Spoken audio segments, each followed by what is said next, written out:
A millionaire saw an orphan girl holding his photo in an orphanage. When he approached, he was shocked to see that she had the same mark on her arm as he did. Rain hammered against the windshield as Sarah Miller struggled to maintain control of her car. Through the rearview mirror, she caught glimpses of her 6-year-old daughter Emma, clutching her teddy bear in the backseat. "Mummy, I'm scared," Emma whimpered as thunder crashed overhead. "It's okay, sweetheart." We're almost. Sarah's words cut off as headlights suddenly blinded her.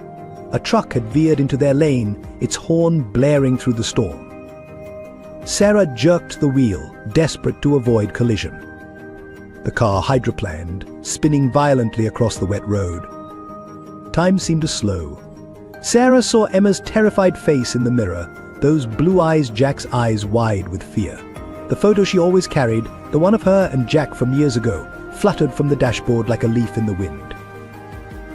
"Hold on," baby Sarah screamed as the car careened off the road, rolling down the embankment. Glass shattered. Metal screamed.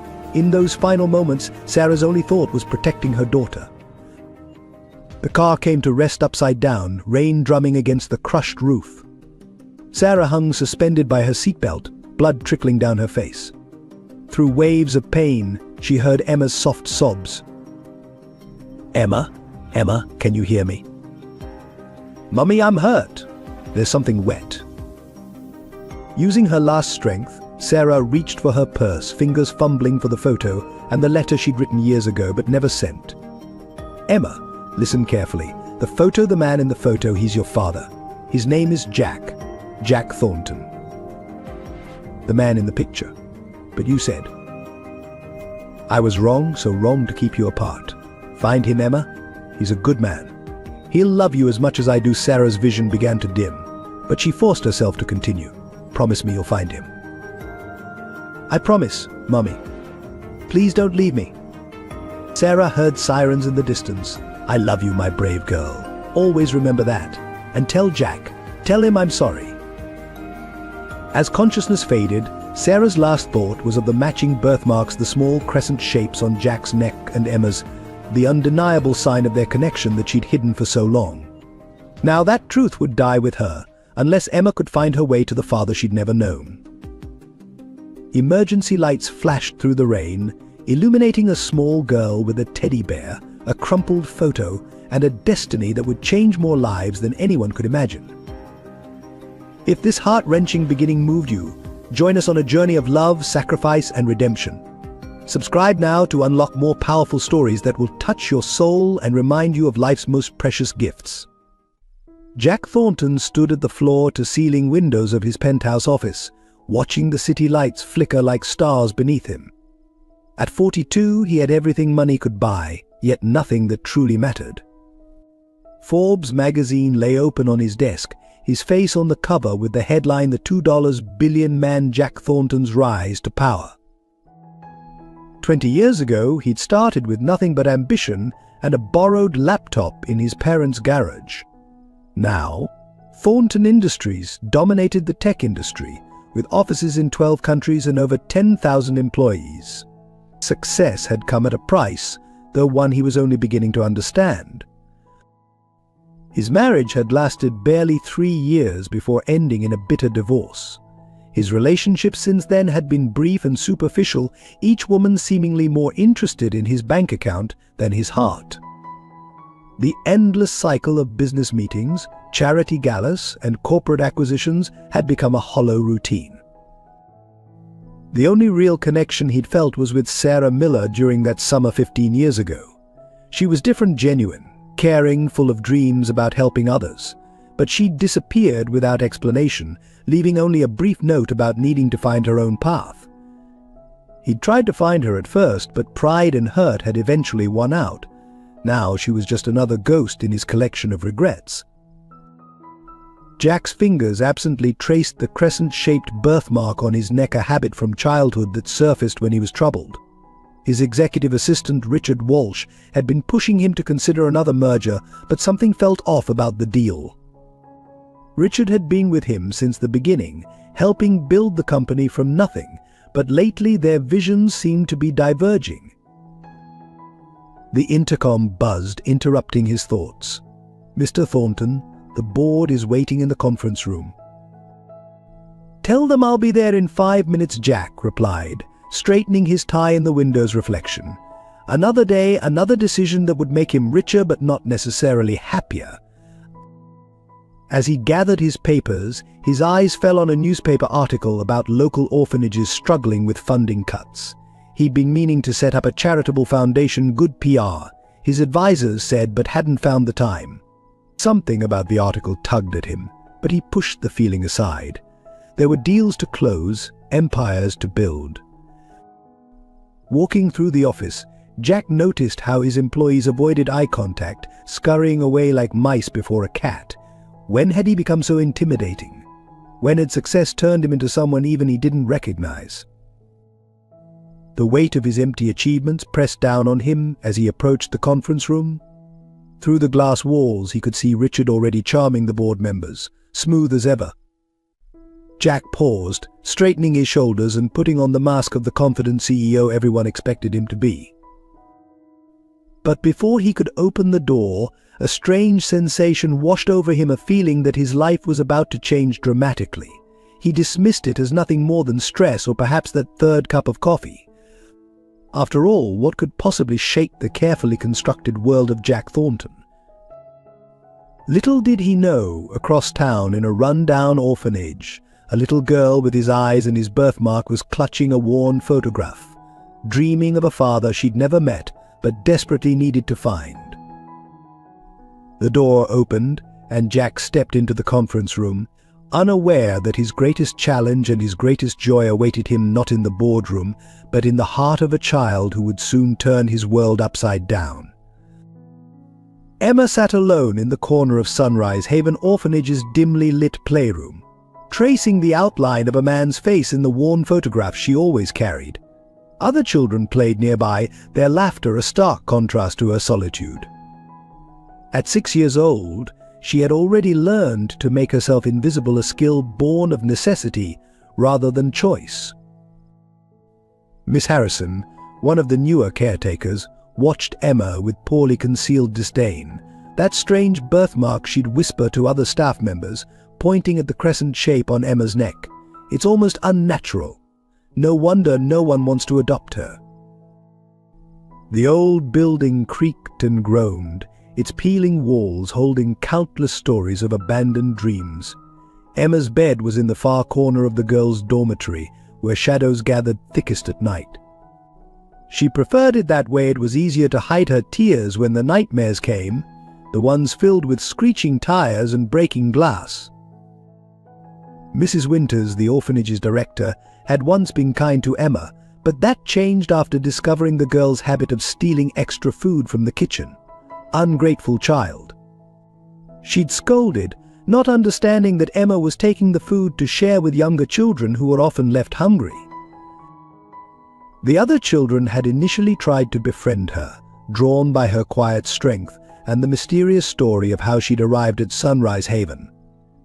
But Emma kept her distance, protecting the precious memories of her mother and the secret of the man in the photograph. She'd overheard the staff discussing her case one night, how her mother had died protecting her in the crash, how no relatives could be found. Today was visiting day, and prospective parents wandered the halls like window shoppers at a mall. Emma watched as they gravitated toward the prettier, younger children, those untouched by tragedy's heavy hand. She clutched her mother's photo tighter, her small fingers feeling the folded edges where she'd carefully preserved every detail. Emma, Mrs. Winters' sharp voice cut through her thoughts. The Hendersons would like to meet you. Do try to smile this time. The Hendersons were the third couple this month, wealthy, well-dressed, and looking to add a charitable footnote to their social status. Emma knew the routine. She would be paraded out like a show pony, expected to perform the role of the grateful orphan. "Hello, Emma," Mrs. Henderson cooed, her diamond rings catching the fluorescent light. "What a unique mark you have there." Emma's hand instinctively covered her birthmark. She saw the familiar look of discomfort cross their faces, followed by the polite excuses. Later she would overhear them asking about normal children, ones without peculiarities. But that night, as rain tapped against the windows, Emma pulled out her most treasured possession, the photo her mother had pressed into her hands during those final moments. The man in it stood tall and confident, his smile kind, with a birthmark identical to hers partially visible on his neck. "Your father," her mother had whispered. "Jack Thornton. Find him, Emma. Promise me." Emma had promised, but 6 months had passed, and she remained trapped in Sunrise Haven, watching her chances of a real family fade with each passing day. The staff had dismissed her stories about the man in the photo as trauma-induced fantasy. They'd even tried to take the picture away once, stopping only when Emma's screams threatened to wake the entire building. Outside her window, city lights twinkled like distant stars, and somewhere out there, she knew, was the man from the photo, her father. She touched her birthmark, a perfect match to his, and whispered her nightly prayer, "Please, help me find you. Please, don't let me be alone forever." Little did she know, forces were already in motion that would answer her prayer, though not in any way she could have imagined. The connection between Jack Thornton and Emma Miller existed long before either knew of the other's presence, woven through coincidences too perfect to be mere chance. While Jack built his empire floor by floor, he unknowingly passed within blocks of his daughter nearly every day, their paths crossing like ships in the night. The crescent-shaped birthmark they shared was more than a mere physical trait. In Irish folklore, such marks were said to be signs of destiny, bonds that could transcend any distance. Jack's mother had once told him it was a blessing, though he'd dismissed it as superstition. Now, the same mark on Emma's neck drew whispers and stares at Sunrise Haven, making her feel like an outsider. Their similarities went beyond the physical. Both possessed an innate determination that set them apart. Where Jack channeled his into business ventures, Emma showed hers in quiet acts of defiance, sneaking extra blankets to younger children on cold nights, standing up to bullies despite the consequences. But they shared the same furrow of concentration, the same slight tilt of the head when listening intently. Sarah had noticed these parallels during Emma's early years, each shared trait a reminder of her fateful decision to keep father and daughter apart. She documented them all in her diary, which lay hidden in a safety deposit box alongside letters she'd written to Jack but never sent. The truth she carried had weighed heavily on her conscience, leading her to finally decide to tell Jack everything on that rainy night, a decision that came too late. 3 times in the past 6 months, Jack had attended charity events at venues overlooking Sunrise Haven. Once, he'd even commented on the old building, suggesting it might make a good location for urban development. Each time, Emma had been there, sometimes watching from windows as elegant cars passed by, unaware that her father was so close. Richard Walsh, Jack's trusted assistant, had actually visited Sunrise Haven 2 months ago, supposedly scouting locations for a corporate responsibility project. He'd walked right past Emma in the hallway, his eyes sliding over her without recognition. But he'd seen the photograph she clutched, and something in it had made him pause.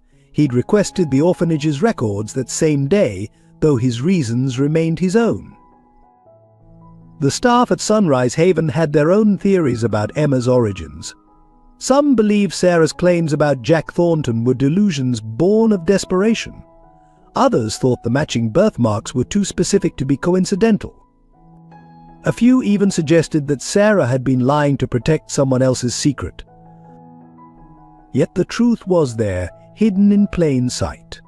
Every time Emma appeared in the local newspaper's coverage of the orphanage, Jack's employees would comment on how the girl's expression reminded them of their boss. When Jack's rare, genuine smile appeared in business magazines, the same determination that lit Emma's eyes during her hardest days shone in his. They even shared the same unconscious habits, the way they rubbed their birthmarks when troubled, how they arranged items in perfect alignment, their preference for watching storms from windows. These invisible threads of connection stretched between them, waiting to be discovered. Now, as autumn winds scattered leaves across the city, these parallel lives were about to intersect. The universe, having kept them apart for so long, had finally tired of the separation. Like two stars slowly drawn together by gravity, Jack and Emma's orbits were about to collide, triggered by a series of events that would shake both their worlds to the core. Neither could have predicted how their first meeting would unfold, or the forces that would try to keep them apart, but the bond between them, marked in their flesh and written in their blood, would prove stronger than any obstacle fate could devise. The morning Jack Thornton first saw his daughter began like any other. He arrived at Sunrise Haven Orphanage for what was supposed to be a routine publicity visit, another photo opportunity to soften his corporate image. Richard Walsh had arranged everything, insisting this particular orphanage would be perfect for launching their new charitable foundation. "Remember, Mr. Thornton," Richard briefed him as they walked up the worn steps. "Smile for the cameras, shake hands with the director, and try to look appropriately concerned about the children's welfare." His assistant's tone carried its usual hint of condescension, though Jack had long since learned to ignore it. Mrs. Winters greeted them at the entrance, her grey hair pulled back in a severe bun, her smile as practiced as Jack's own. "Mr. Thornton, what an honor to have you visit our humble establishment." The cameras flashed as they shook hands, capturing the moment for tomorrow's business section. Something felt different about this visit, though. As they toured the facility, Jack found himself genuinely affected by the peeling paint, the worn furniture, the hollow eyes of children who had seen too much too soon. He touched his birthmark unconsciously, a habit that emerged when he was troubled. They reached the main playroom, where children had been carefully arranged in photogenic groups, playing with toys that Jack suspected had been brought out specifically for this occasion. "As you can see, Mr. Thornton, Mrs. Winters gestured broadly. "We do our best with limited resources." That's when he saw her. In the far corner, partially hidden by shadows, sat a small girl with golden brown hair. Unlike the other children, she wasn't participating in the orchestrated play. Instead, she clutched something to her chest to photograph. Jack realized while her other hand touched a mark on her neck that made his heart stop. "Who is that child?" Jack asked, his voice barely a whisper. Mrs. Winters followed his gaze, her expression flickering with something like concern. "Oh, that's Emma. She's rather difficult. Traumatized, you see. Lost her mother in a terrible accident 6 months ago." Jack was already moving toward the corner, drawn by an inexplicable force. Richard tried to intercept him, reminding him about their schedule, but Jack waved him off. The cameras continued clicking, capturing his unexpected deviation from the script. As he approached, Emma looked up, and Jack felt the ground shift beneath his feet. Her eyes, he knew those eyes. They were Sarah's eyes, but with his own determination behind them. And there on her neck was a crescent-shaped birthmark identical to his own. "Hello, Emma," Jack said softly, crouching down to her level. "What do you have there?" Emma studied him with an intensity that belied her young age. Slowly, almost reluctantly, she unfolded the photograph she'd been holding. Jack's world tilted on its axis as he recognized himself 15 years younger, standing next to a smiling Sarah Miller. "You're him," Emma whispered, her voice trembling. "You're the man from the photo, the one Mummy told me about." Before her voice trailed off, but her meaning was clear. Before she died. Before everything changed. Before Emma ended up here alone. Jack couldn't breathe. The implications crashed over him like waves: Sarah's sudden disappearance, the timing, the matching birthmarks, those eyes that were somehow both Sarah's and his own. "Mr. Thornton," Mrs. Winters' sharp voice cut through his revelation. "We should continue the tour. There's much more to see." But Jack couldn't move. Memories flooded back: Sarah's last summer with him, her strange reluctance to discuss the future, the way she'd disappeared without explanation. Had she known then? Had she been trying to tell him? "Emma," he managed, his voice hoarse with emotion, "how long have you had this photograph?" Mommy gave it to me. In the car. She said Emma's eyes filled with tears. She said to find you. She said you're my father. The cameras were still clicking, capturing every moment of this unscripted scene. Richard Walsh's face had gone pale, and Mrs. Winters was making frantic gestures to her staff, but Jack noticed none of it.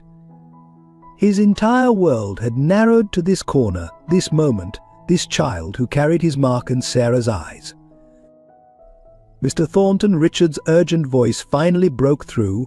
We need to leave. Now. Jack stood slowly, his legs unsteady. Everything had changed in the space of a few heartbeats.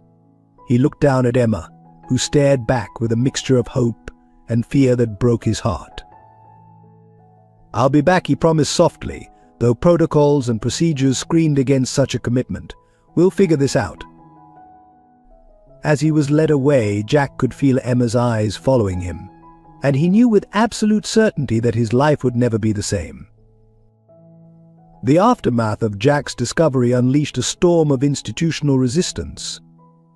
Within hours of his departure from Sunrise Haven, Mrs. Winters had convened an emergency meeting with her staff, their voices carrying through the thin walls of her office as Emma pressed her ear against the door.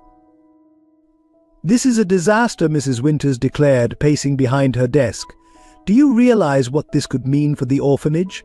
If word gets out that we've had a billionaire's daughter here for 6 months. But the birthmarks, Miss Harrison interjected. And the photograph. Surely we can't ignore. We can, and we will, Mrs. Winters snapped. For all we know, this could be some elaborate scheme. That woman, the mother, could have planned this whole thing. Emma felt tears burning in her eyes but refused to let them fall.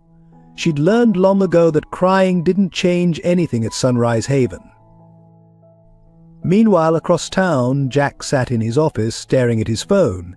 He'd made 17 calls since returning from the orphanage, to his lawyers, to private investigators, to anyone who might help him understand how this had happened. But with each call, the barriers seemed to grow higher. Mr. Thornton, his head lawyer, advised gravely, even if this child is yours, there are procedures. DNA tests, court hearings, background checks. These things take time. Jack's voice rose. She's been alone in that place for 6 months. She's my daughter. Allegedly your daughter, Richard Walsh corrected smoothly, appearing at Jack's office door. Sir, we need to think about this strategically. The media is already sniffing around. One wrong move could damage everything we've built. But Jack wasn't listening. He was looking at an old email on his phone, one he'd never opened from an account he didn't recognize, dated just days before Sarah's accident. The subject line read, I need to tell you the truth. Back at Sunrise Haven, Emma endured a different kind of interrogation. Mrs. Winters had summoned her to the office, where she now sat facing 3 stern-faced adults. Emma, dear Mrs. Winters began, her voice honey-sweet but her eyes cold. We need to talk about what happened today. About the stories you've been telling. They're not stories, Emma protested, clutching the photograph tighter. He's my father, Mummy said. Your mother was very upset after the accident, Miss Harrison cut in. Sometimes people say things that aren't quite true when they're distressed. Emma felt the familiar anger rising in her chest. You're lying. Look at his birthmark, it's just like mine. And he recognized Mummy in the picture. He. Enough, Mrs. Winters slammed her hand on the desk. This fantasy has gone far enough. Hand over the photograph. Now. No, Emma jumped up, backing toward the door. You can't take it. It's all I have left. The confrontation was interrupted by the arrival of a social worker Emma had never seen before. The woman introduced herself as MS, Chen from Child Protective Services, explaining that concerns had been raised about Emma's situation. We need to ensure everything is handled properly, MS, Chen said, her kind eyes fixed on Emma. Sometimes these situations can be complicated. But Emma wasn't fooled by more adult words meant to confuse and delay. She'd seen the way Jack looked at her, the recognition in his eyes. She'd felt, for the first time since her mother's death, that spark of hope. That night, after being sent to bed without dinner as punishment for her defiance, Emma lay awake listening to the night sounds of the orphanage. Through her window, she could see the lights of the city, wondering which ones belonged to the building where her father worked. "I promised you, Mummy," she whispered to the photograph hidden under her pillow. "I promised I'd find him. And now he's found me, but they won't let us be together." In his penthouse apartment, Jack too lay awake, staring at his phone where dozens of unanswered messages blinked. The latest was from Richard Crisis Management Team meeting tomorrow at 8 a.m. "We need to get ahead of this story." But Jack wasn't thinking about crisis management or stock prices or public relations. He was thinking about a little girl with his birthmark and Sarah's eyes, alone in an orphanage that seemed determined to keep them apart. Both father and daughter, separated by miles but united by blood, made the same decision that night. The system might try to keep them apart, but some bonds were stronger than any institutional barrier. The question was who would make the first move. Emma made her decision at precisely 2:47 a.m., when the night guard dozed off during his rounds. She had spent the hours after lights out methodically preparing, stuffing her few belongings into her school backpack. The photograph of Jack and her mother was safely tucked into her coat pocket, close to her heart. From her bed by the window, she had carefully observed the guard's routine for weeks. 3 minutes between passes, a blind spot behind the old oak tree, and a loose board in the fence that the older kids used to sneak cigarettes. Tonight, all that knowledge would buy her freedom. In the bed next to hers, Lucy stirred. "Emma? What are you doing?" "I have to go," Emma whispered, sliding her feet into her sneakers. "I have to find my dad." Lucy sat up, her eyes wide in the darkness. But Mrs. Winters said, "Mrs. Winters is wrong. I saw him today. He has the same mark as me. He knew my mom." Emma's voice trembled with conviction. "He'll want me if I can just reach him." Meanwhile, across town, Jack was making plans of his own. He sat in his home office, surrounded by legal documents and adoption papers. His phone buzzed again. Richard, probably with more warnings about public perception and shareholder confidence. Mr. Thornton, his lawyer, had advised earlier, rushing this could backfire spectacularly. Let the system work. But Jack had seen something in Emma's eyes today, a loneliness he recognized all too well. The same loneliness that had driven him to build his empire, as if success could fill the void left by meaningful connections. He pulled up an old email from Sarah, one he'd never opened, dated just before her death. His finger hovered over it, then clicked. "Jack. I've made so many mistakes. The biggest was keeping her from you. Our daughter needs her father. I'm coming to tell you everything. Sarah." The email had arrived 3 days before the accident.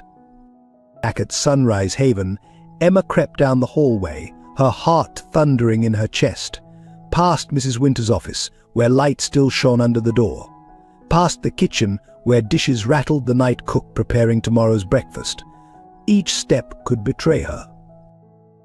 She reached the back door just as voices approached. Ducking behind a storage cabinet, Emma held her breath as 2 staff members walked by. "Can't believe he showed up here today? Of all places." "Did you see his face when he saw the girl? Like he'd seen a ghost?" "Mrs. Winters is furious. Says she's calling her contacts at social services first thing tomorrow to block any claim he might make." Emma's hands clenched into fists. They were going to keep her from her father, just like they'd tried to take away her photograph, her memories, everything that connected her to her past. Not this time. The night air was cool on her face as she slipped out the door. The old oak's branches provided perfect cover as she made her way to the fence. One board loose, another missing just enough space for a small, determined girl to squeeze through. Freedom. In his penthouse, Jack made his own decision. He couldn't wait for the system, couldn't trust the process that had already failed Emma for 6 months. Tomorrow, he would go back to Sunrise Haven, lawyers and press be damned. He pulled out his phone to text his driver, but a breaking news alert stopped him cold. Breaking tech billionaire Jack Thornton's secret child. Sources claim dramatic scene at local orphanage.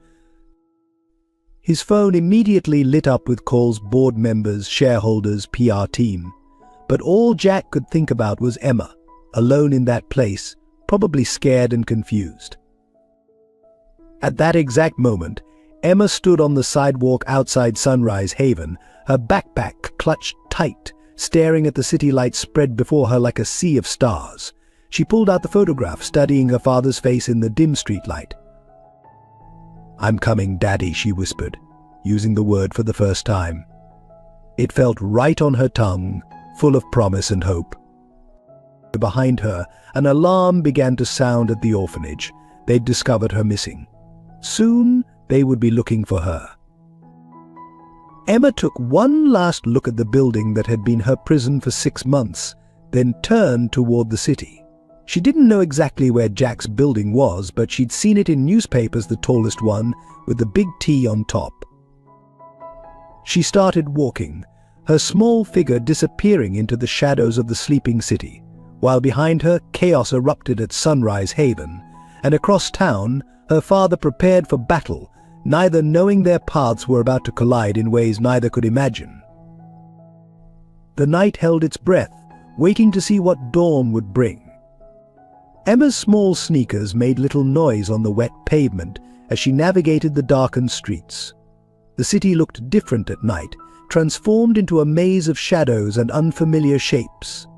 Every passing car made her heart jump, expecting to see Mrs. Winter's stern face or a police officer ready to take her back.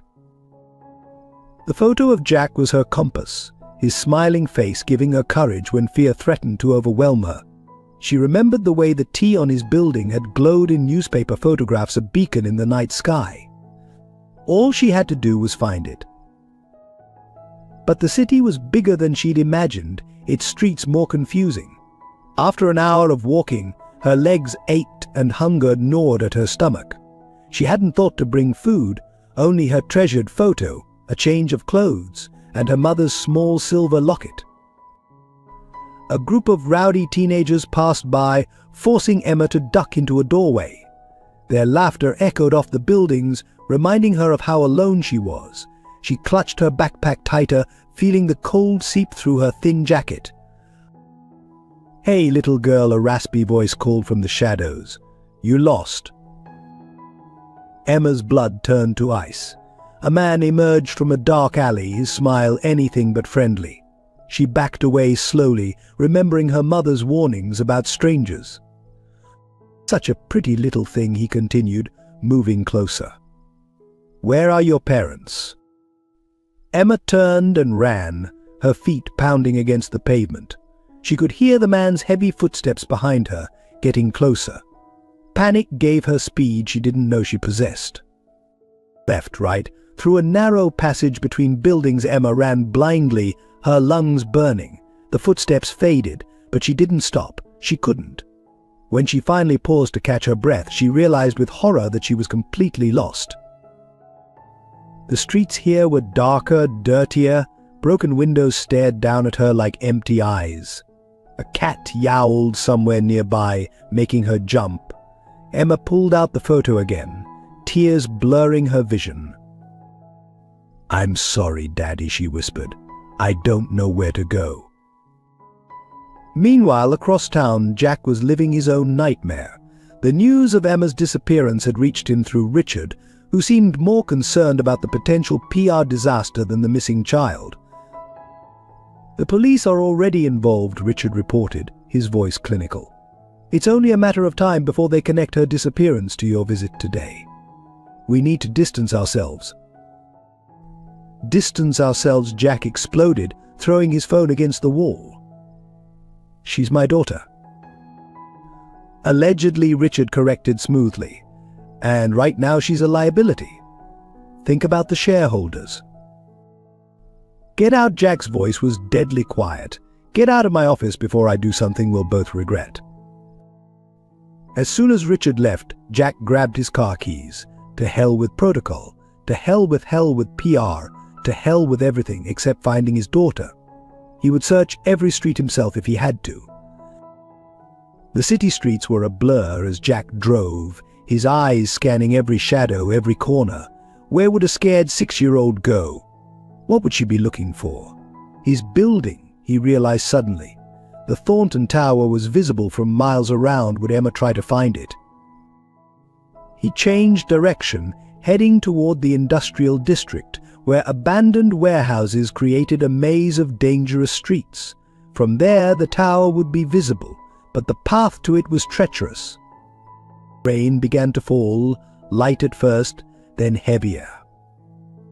Jack's hands tightened on the steering wheel. Somewhere out there, Emma was alone, probably cold and scared. The thought was unbearable.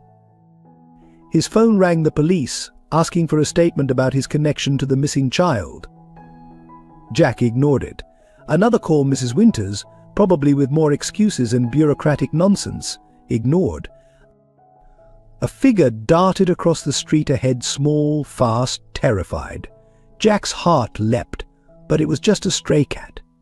Still, he slowed down, peering into every alley, every doorway. "Hold on, Emma," he whispered to the empty car. "Daddy's coming." The word felt strange on his tongue, but right in his heart. 15 years of lost time, of not knowing, of empty success, none of it mattered now. All that mattered was finding her. Lightning flashed, illuminating the streets in stark white. In that brief moment, Jack caught a glimpse of something that made his blood run cold, a small backpack, abandoned on a corner, soaking in the rain. He slammed on the brakes, tires screeching on the wet pavement. The backpack was pink, with a teddy bear keychain exactly like the one Emma had been carrying at the orphanage. But Emma was nowhere in sight. The rain fell harder as Jack stepped out of his car, his expensive suit immediately soaked. He picked up the backpack, his hands trembling. Inside, he found a change of clothes and a small silver locket. Somewhere in the darkness, a scream pierced the night high, young, terrified. Emma's scream. The scream echoed off the wet buildings, sending Jack's heart into overdrive. He sprinted toward the sound, the backpack still clutched in his hand, rain pelting his face. The industrial district was a maze of abandoned warehouses and blind alleys, each corner potentially hiding his daughter or her attackers. "Emma," his voice boomed through the darkness. "Emma." Another scream, closer this time, followed by the sound of running feet. Jack rounded a corner just in time to see two figures disappear into an old warehouse, one large, one terrifyingly small. Without hesitation, he charged after them.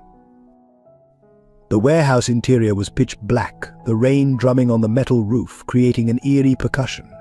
Jack's expensive shoes slipped on the wet concrete as he fumbled for his phone's flashlight.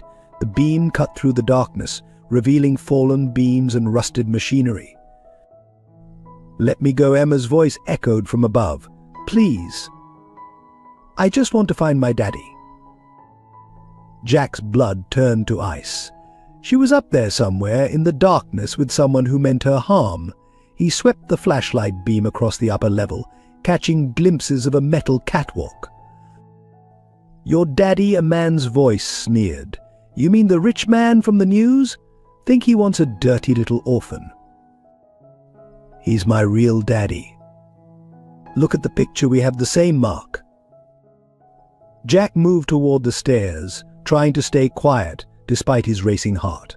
The metal steps creaked under his weight, each sound seeming to echo through the entire building. "Shut up," the man's voice grew harder.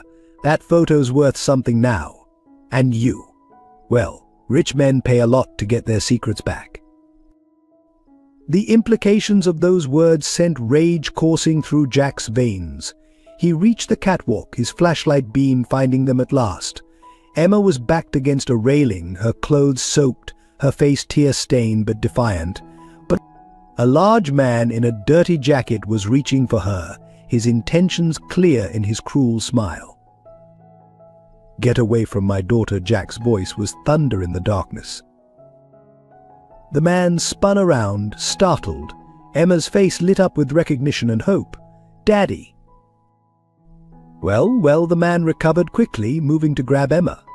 "Looks like Daddy came to pay after all." "Don't touch her," Jack advanced slowly, his mind racing through options. The catwalk was narrow, rusted. One wrong move could send any of them plummeting to the concrete below. Or what? The man laughed. "You'll call your lawyers? Your security team?" He pulled Emma roughly against him, making her cry out in pain. "This little girl's worth a lot to you, isn't she? Let's talk numbers." Jack's hand tightened around Emma's backpack. In the beam of his flashlight he could see her birthmark, his birthmark standing out against her pale neck. 15 years of lost time, of not knowing, of empty success. All leading to this moment. "You want money?" Jack's voice was deadly calm. "Let her go, and we'll talk." "Daddy?" No, Emma struggled against her captor. "He's bad. He wants to hurt." The man clamped his hand over her mouth, but not before Emma managed to sink her teeth into his flesh. He cursed, loosening his grip just enough for her to slip free. Everything happened in seconds after that. Emma ran toward Jack. The man lunged for her. The rusted catwalk groaned under the sudden movement. Jack saw the metal beginning to give way under the man's feet. "Emma, run!" Jack dropped the backpack and dove forward, catching his daughter just as the catwalk collapsed. The man's scream was cut short by the sound of metal crashing onto concrete below. Jack held Emma tight against his chest, both of them trembling on the stable portion of the walkway. Her small arms wrapped around his neck, her tears hot against his skin. "I found you," she whispered. "I promised Mommy I'd find you." "I'm here, baby," Jack's voice broke. "I'm here now. No one's going to hurt you ever again." Sirens wailed in the distance. Someone must have heard the commotion. Soon the warehouse would be swarming with police, paramedics, reporters. Questions would be asked. Statements would be needed. But for now, in the darkness of the broken warehouse, father and daughter clung to each other, making up for 15 years of lost embraces in a single moment. Emma pulled back slightly, touching Jack's birthmark with wonder. "I knew it was real. I knew you'd want me." Always, Jack promised, his heart so full it hurt. "I'm so sorry I didn't know. I'm so sorry it took me so long to find you." The rain continued to fall through the holes in the warehouse roof, but neither of them noticed. They had found each other at last, though their journey was far from over. And somewhere in the darkness below, a photograph lay in a puddle, a younger Jack and Sarah smiling up at the future they never got to share. Red and blue lights painted the warehouse walls as police and paramedics swarmed the scene. Jack sat in the back of an ambulance, refusing to let go of Emma as a medic checked them both for injuries. Emma had stopped crying but maintained a death grip on her father's shirt, as if afraid he might disappear. "Mr. Thornton," a detective approached, notebook in hand. "We need to ask you both some questions about what happened here tonight." Before Jack could respond, a familiar voice cut through the chaos. "Mr. Thornton will not be answering any questions without legal representation." Richard Walsh strode through the crowd, followed by Mrs. Winters and two stern-faced social workers. "The child needs to return to the facility immediately," Mrs. Winters declared, reaching for Emma. "This entire situation is highly irregular." Emma whimpered, burrowing deeper into Jack's embrace. "No, please don't make me go back." "She's not going anywhere." Jack's voice was steel. "She's my daughter, and she's staying with me." That remains to be proven, one of the social workers interjected, without proper documentation and DNA verification. Look at them, the young paramedic who had been treating Emma suddenly spoke up. They have identical birthmarks. What more proof do you need? Indeed, under the harsh emergency lights, the matching crescent shapes on their necks were unmistakable. But Mrs. Winters wasn't finished. Regardless of any physical similarities, there are procedures. The child ran away. She was endangered. Mr. Thornton's involvement is highly suspicious. Suspicious Jack stood, Emma still in his arms. I saved her from a kidnapper who was planning to use her for extortion. Where was your security when she walked out of your facility? Where was your care when she felt so desperate she had to run away? The detective cleared his throat. About that kidnapper, we found him. He's alive, but badly injured. And he's saying some very interesting things about receiving inside information about the girl's connection to you. All eyes turned to Richard Walsh, who had suddenly gone very pale. Emma pointed at him, her voice small but clear. He was at the orphanage before. I saw him looking at my photo of Mummy and Daddy. The pieces clicked into place in Jack's mind. The email from Sarah. You monitored my accounts. You knew about Emma all along. Richard's composure cracked. I was protecting you. A secret child would have destroyed everything we built. When she showed up at that orphanage, I had to act. Two police officers stepped forward, cutting off Richard's confession. As they led him away in handcuffs, Mrs. Winters sputtered protestations about protocols and procedures. Enough. Jack's voice silenced everyone. I'm taking my daughter home. Your lawyers can talk to my lawyers tomorrow. Tonight, Emma needs rest, safety, and her father. The senior detective nodded slowly. We'll need statements tomorrow, but given the circumstances, he handed Jack his card. Take care of your girl, Mr. Thornton. We'll sort out the rest later. As they walked to Jack's car, Emma still clinging to him, she suddenly remembered something. Daddy, the photo of you and Mummy, I dropped it in the warehouse. We'll find it, sweetheart, Jack promised, though his heart ached at the thought of losing that last connection to Sarah. But Emma shook her head, reaching into her sock of all places. I put it here when the bad man tried to take my backpack, she explained, pulling out the wrinkled but intact photograph. Mummy always said it was my most important treasure. Jack stared at the image of his younger self with Sarah, both of them smiling, unaware of how their lives would unfold. Your mother was very wise, he managed, his voice thick with emotion. As they drove home through the now quiet streets, Emma finally allowed her exhaustion to show, her head drooping against Jack's shoulder. But she fought sleep, her small hand repeatedly touching his birthmark, as if to reassure herself this was real. Daddy, she murmured, half asleep, are you really keeping me forever? Jack kissed her forehead, his heart so full it felt like it might burst. Forever and ever, princess. We have so much time to make up for. By the time they reached his penthouse, Emma was finally asleep. Jack carried her inside, past his pristine furniture and expensive art, into the guest room that would soon become hers.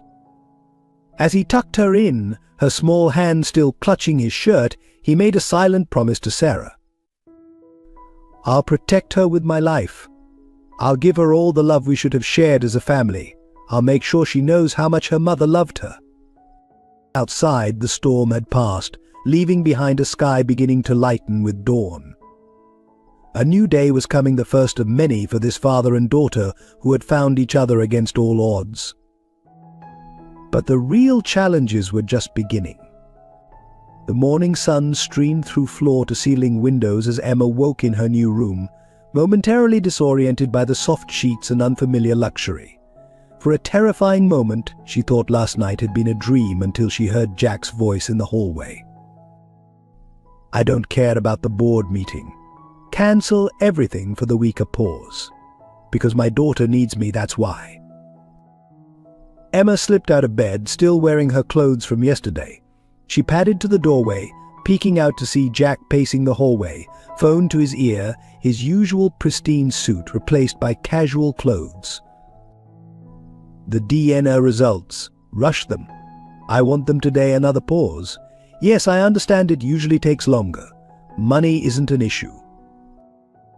He turned, catching sight of Emma. His whole demeanor softened instantly. I have to go. My daughter's awake. The tenderness in his voice when he said my daughter made Emma's heart swell. Good morning, Princess. Jack smiled, crouching down to her level. How did you sleep? Instead of answering, Emma threw herself into his arms, needing to confirm he was real, that this wasn't another orphanage dream. Jack held her tight, seeming to understand. I'm here, he whispered. I'm not going anywhere. Their moment was interrupted by a knock at the door. Jack tensed, but it was only his housekeeper, Maria, arriving with breakfast. Her eyes widened at the sight of Emma. Mr. Thornton, I didn't know you had, the news said, but I didn't. Maria, meet Emma, my daughter, Jack said proudly. Emma, this is Maria. She's been taking care of this place and me for years. Emma shyly studied the older woman, who stared back with undisguised curiosity at their matching birthmarks. Then Maria's face broke into a warm smile. Dios mio, she has your eyes, Mr. Thornton. And Miss Sarah's smile, she bustled forward with a motherly air. You must be hungry, Pequena. Come, I'll make you proper breakfast, not this cold toast your father thinks is food. The morning unfolded in a surreal blend of normalcy and newness. Maria made pancakes, fussing over how thin Emma was. Jack sat at the kitchen counter, fielding endless phone calls but never taking his eyes off his daughter. Emma was halfway through her second pancake when the TV in the corner caught her attention. Her own face stared back from the screen alongside Jack's. Breaking news about tech billionaire Jack Thornton's alleged daughter. Sources say the child ran away from Sunrise Haven Orphanage last night and was involved in a dangerous confrontation. Questions are being raised about Thornton's sudden appearance in her life. Jack quickly turned off the TV, but Emma had already gone pale. Are they going to make me go back? Never, Jack said firmly, pulling her close. You're my daughter, and I'm going to prove it. Then no one can separate us. The elevator chimed, announcing visitors. Jack's security team had already stopped 3 reporters from trying to sneak into the building. But it was Jack's lawyer, David Chen, carrying a briefcase and wearing a grave expression. Jack, we need to talk. Sunrise Haven is filing for emergency custody. They're claiming parental kidnapping. Emma's fork clattered to the plate. No, Daddy, please don't let them. Sheesh, Princess Jack soothed, though his jaw was tight with anger. Mr. Chen is here to help us.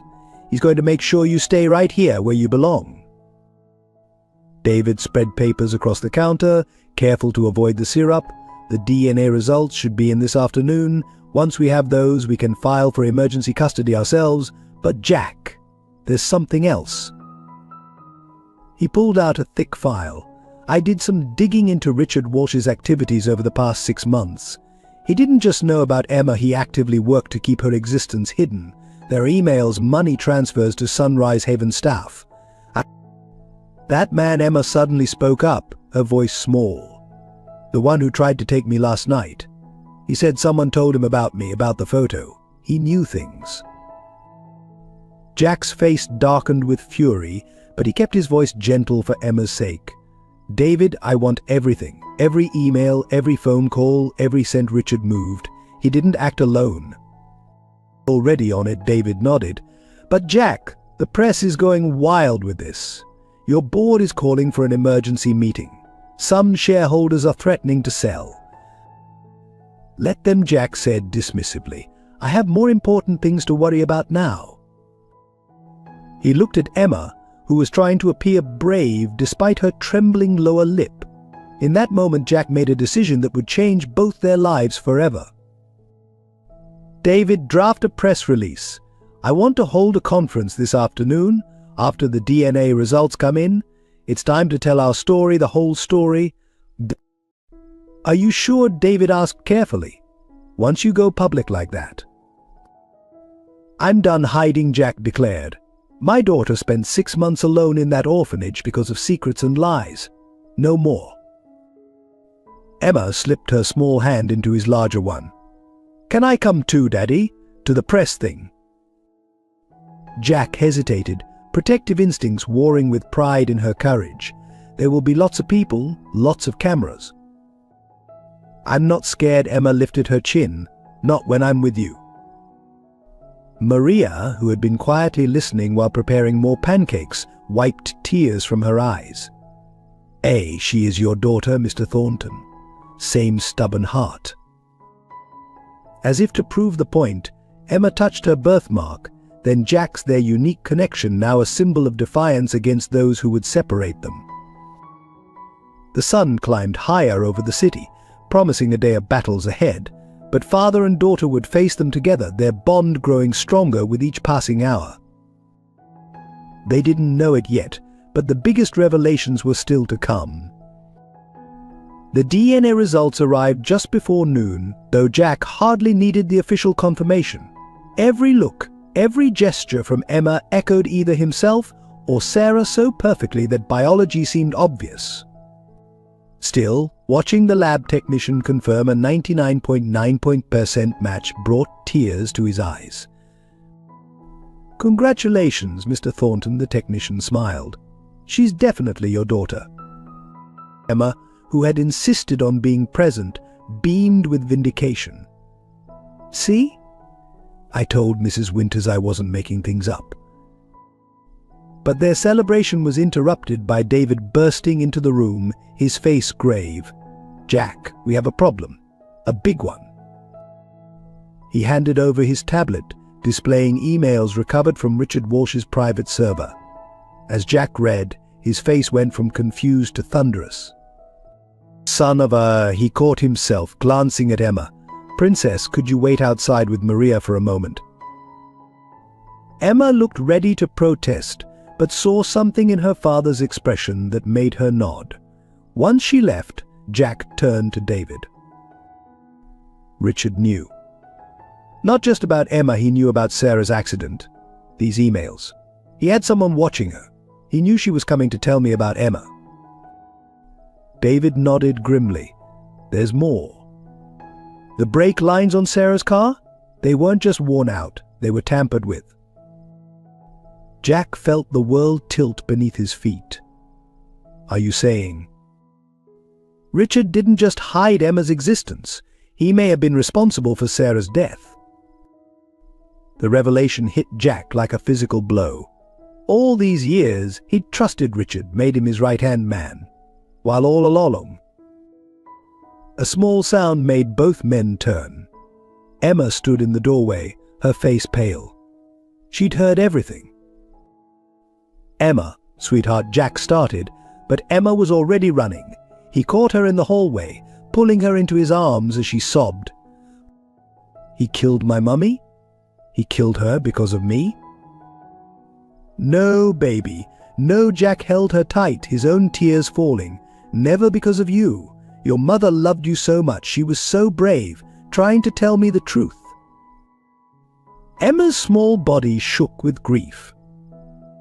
I remember that night in the car. Mummy was so excited. She kept saying we were going to be a real family at last. Jack's heart shattered all over again. Sarah had finally found the courage to tell him, to make things right, and Richard had murdered her for it. David approached cautiously.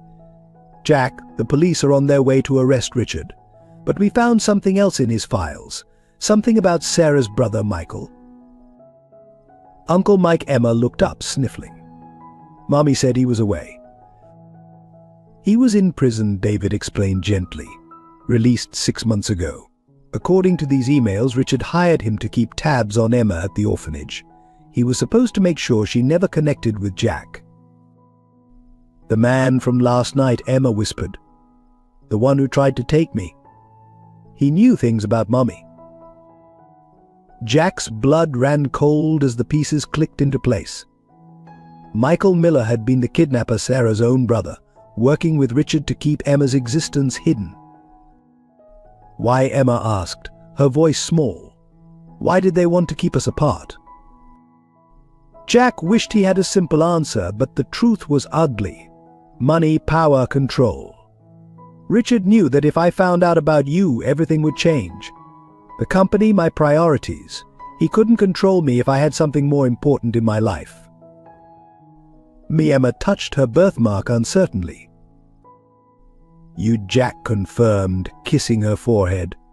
You're more important than all the companies, all the money in the world.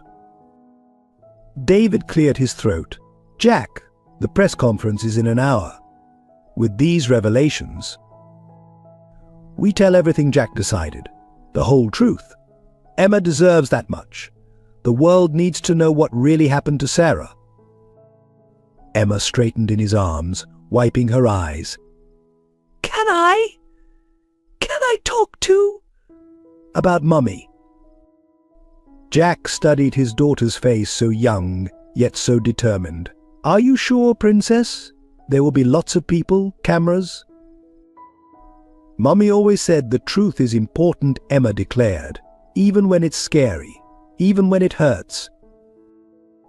In that moment, Jack saw Sarah in their daughter so clearly it took his breath away. The same quiet strength, the same unwavering moral compass. Okay, he agreed softly. We'll tell our story together. As they prepared for the press conference, Emma clutched both the DNA results and her precious photograph. These pieces of paper proved what she'd known in her heart all along: she belonged with her father.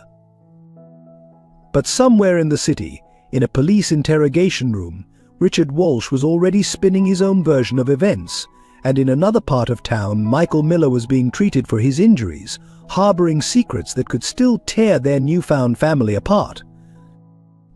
The truth was finally emerging from its long burial, but like any excavation, it would leave scars in its wake. Emma slipped her hand into Jack's as they watched the elevator numbers climb toward the conference floor. Daddy. Yes, Princess. No matter what happens, you won't let them separate us again, right?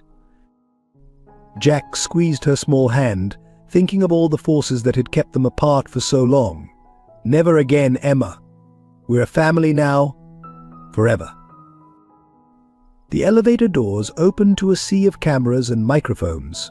Father and daughter stepped out together, ready to face whatever came next, their matching birthmarks a testament to a bond that not even death could sever. The press conference room hummed with tension as Jack and Emma took their places at the podium. Cameras flashed like lightning, reporters jostled for position, and somewhere in the back, Mrs. Winters sat with her legal team, their faces tight with concern. Jack adjusted the microphone, then lifted Emma onto a chair so she could be seen. Her small hand remained firmly in his as he began to speak. 15 years ago, I lost the love of my life when Sarah Miller disappeared from my life without explanation. 6 months ago, I lost her again when she died in what we now know was no accident. But through all this tragedy, a miracle emerged: my daughter, Emma. The room erupted with questions, but Jack raised his hand for silence. Today, we're here to tell you the whole truth. About Sarah's death, about the conspiracy to keep me from my daughter, and about the people who tried to destroy our family. Emma stepped forward, her voice clear despite her trembling hands. My mummy tried to tell him about me. She wanted us to be a family. But bad people stopped her. They hurt her because she wanted to tell the truth. A hush fell over the room as Emma continued, holding up the photograph that had started it all. This picture helped me find my daddy. See our matching mark? She touched her birthmark, then Jack's. Mummy said it was a sign we'd find each other. Reporters scribbled frantically as Jack revealed the evidence they'd uncovered: Richard Walsh's emails, the tampering with Sarah's car, the connection to Michael Miller. With each revelation, Mrs. Winters sank lower in her seat, her face ashen. Mrs. Winters, Jack addressed her directly, his voice hard. Did you know? When Richard Walsh paid your staff to keep Emma isolated, To hide her from me? Did you know what they'd done to her mother?" The orphanage director stood, shaking. "Mr. Thornton, I only knew we were supposed to discourage any connection between you and Emma. The payments were called administrative support. I never questioned." "You never questioned why a 6-year-old child was being treated like a prisoner?" Jack's voice cracked with emotion. "Why she was punished for talking about her father?" Emma spoke up again, surprising everyone. "Some people were nice to me there. Miss Chen always gave me extra food. And Lucy, my friend, she helped me keep Mummy's picture safe when they tried to take it away." A reporter raised her hand. "Emma, weren't you scared last night, running away alone?" "Yes," Emma admitted. "But Mummy always said being brave doesn't mean you're not scared. It means you do what's right anyway." She looked up at Jack. "I knew Daddy would find me. I just had to be brave enough to find him first." The questions continued, but were interrupted by a commotion at the back of the room. Police officers were leading in a handcuffed Richard Walsh, who had demanded to make a statement before being formally charged. "You want the truth?" Richard's face was contorted with bitterness. "Here's your truth. Sarah Miller was going to ruin everything we'd built. A secret child? A scandalous affair? Our stock would have plummeted. I protected this company. You killed my mummy." Emma's cry cut through his ranting like a knife. "You're a monster." Richard's face twisted into an ugly sneer. "Your precious mummy wasn't so innocent. Ask your Uncle Michael about the money she took, about the real reason she kept you hidden all those years. Ask him about." 2 officers dragged him away before he could finish, but his words had left a new tension in the room. Jack pulled Emma close, shielding her from the renewed frenzy of questions. David stepped forward, addressing the press. "We have no further comments at this time. The police investigation is ongoing, and we ask for privacy as this family heals from these revelations." As they left the podium, reporters shouting questions behind them, Emma tugged on Jack's sleeve. "Daddy, what did he mean about Uncle Mike and Mummy?" Jack crouched down to her level, choosing his words carefully. "Sometimes, Princess, the truth comes in pieces. We might not have all the pieces yet, but we'll face them together when they come." In the elevator heading back to Jack's office, Emma leaned against him, exhausted. "Are you mad at Mummy for not telling you about me before?" Jack's heart clenched. "No, sweetheart. Your mother must have had her reasons. And look at how brave and strong she raised you to be." But Richard's parting words nagged at him. What secrets had Sarah taken to her grave? What was Michael Miller's real role in all of this? The answers would come soon enough, some welcome, others devastating. But for now, Jack focused on the weight of his daughter in his arms, the miracle of having found her against all odds.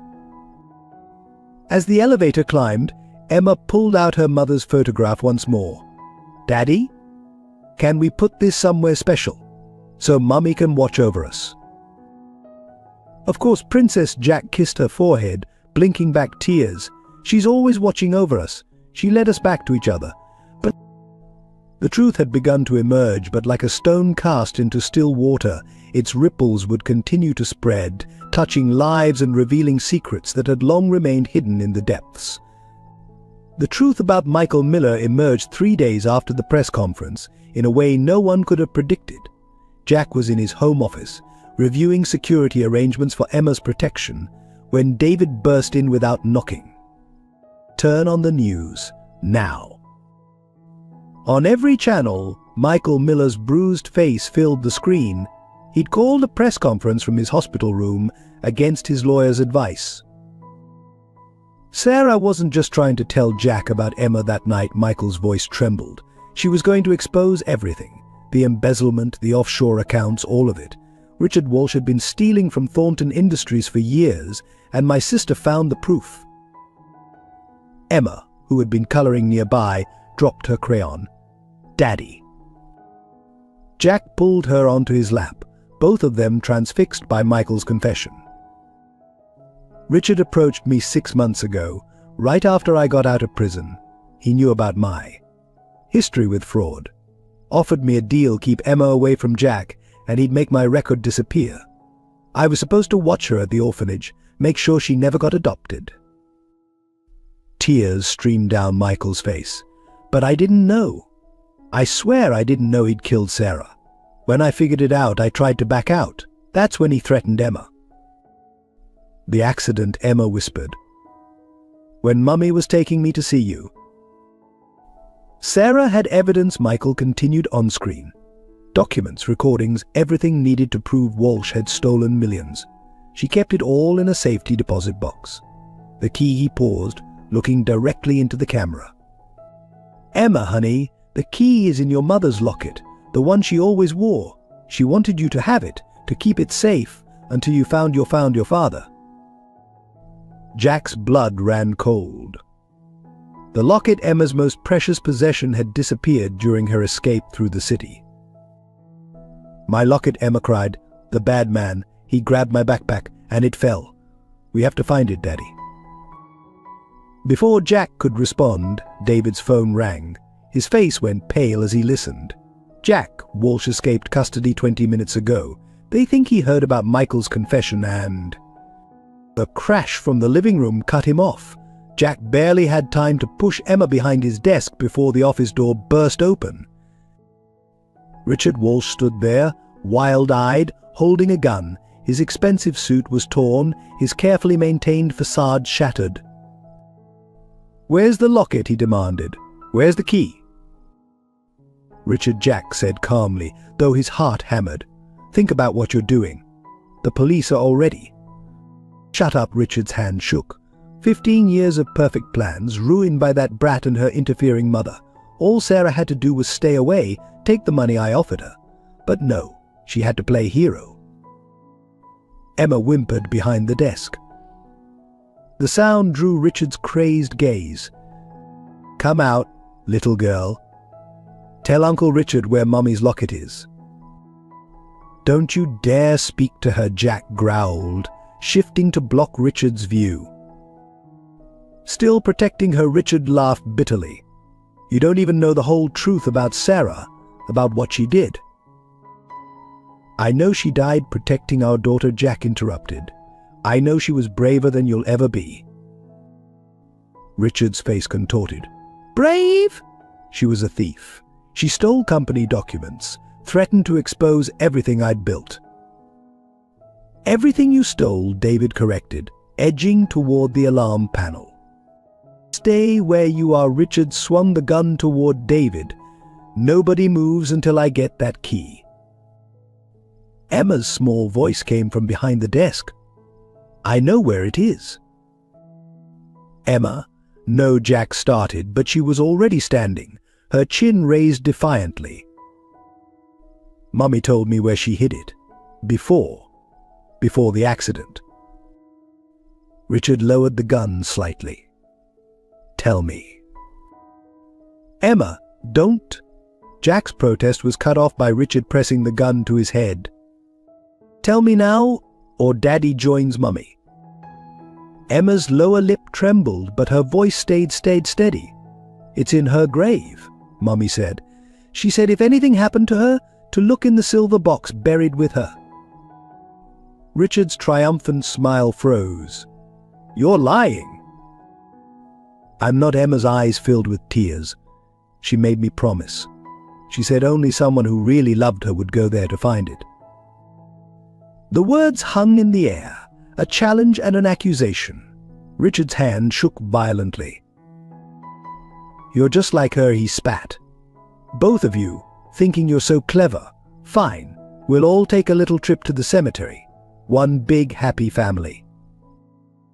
"She's 6 years old," Jack pleaded. "Let her stay with David. I'll go with you." "She comes." Richard's voice was ice. "Insurance. Now move, both of you. And don't try anything heroic, Jack. Your daughter's already lost one parent." As they were marched toward the elevator at gunpoint, Emma slipped her hand into Jack's. Her palm was sweaty, but her grip was firm. "It's okay, Daddy," she whispered. "I'm being brave like Mummy." Jack squeezed her hand, his mind racing for a way out. They had to reach the police, had to stop Richard before he discovered Emma's lie.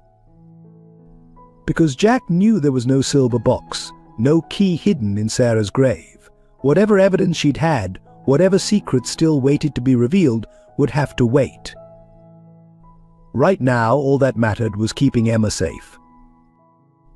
The elevator doors closed on their reflection, a disheveled businessman, a desperate criminal, and a small girl with a birthmark like her father's, heading toward a confrontation that would change everything. None of them noticed David's hand slip into his pocket, pressing a silent alarm that would bring help racing to Sarah Miller's grave. But would it arrive in time? The cemetery was eerily quiet in the gathering dusk. Sarah Miller's grave lay at the far end, beneath an old oak tree. Jack had visited only once before, when he'd first learned of her death, but Emma clearly knew the way. "Here, Mummy," she whispered as they approached the headstone. "I brought Daddy, just like I promised." Richard shoved them forward roughly. Enough sentimentality. Where's this silver box supposed to be? Emma pointed to the fresh flowers someone had placed on the grave. "Under there. Mummy said only people who visited her would find it." "Move the flowers," Richard ordered Jack. "Carefully." As Jack knelt by the grave, his fingers brushed the engraved letters of Sarah's name. A memory flashed Sarah laughing in the summer sun, touching her neck where a silver locket used to hang. The locket that now lay somewhere in the city's darkest streets. "There's nothing here," Jack said, moving the flowers. "Richard, this is insane." Richard thrust a small folding shovel at him. "And remember, one wrong move," he gestured meaningfully toward Emma with the gun. Jack's hands shook as he broke the earth of Sarah's grave. Every instinct screamed against this desecration, but Emma's life hung in the balance.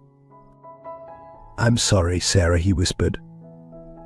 "I'm so sorry."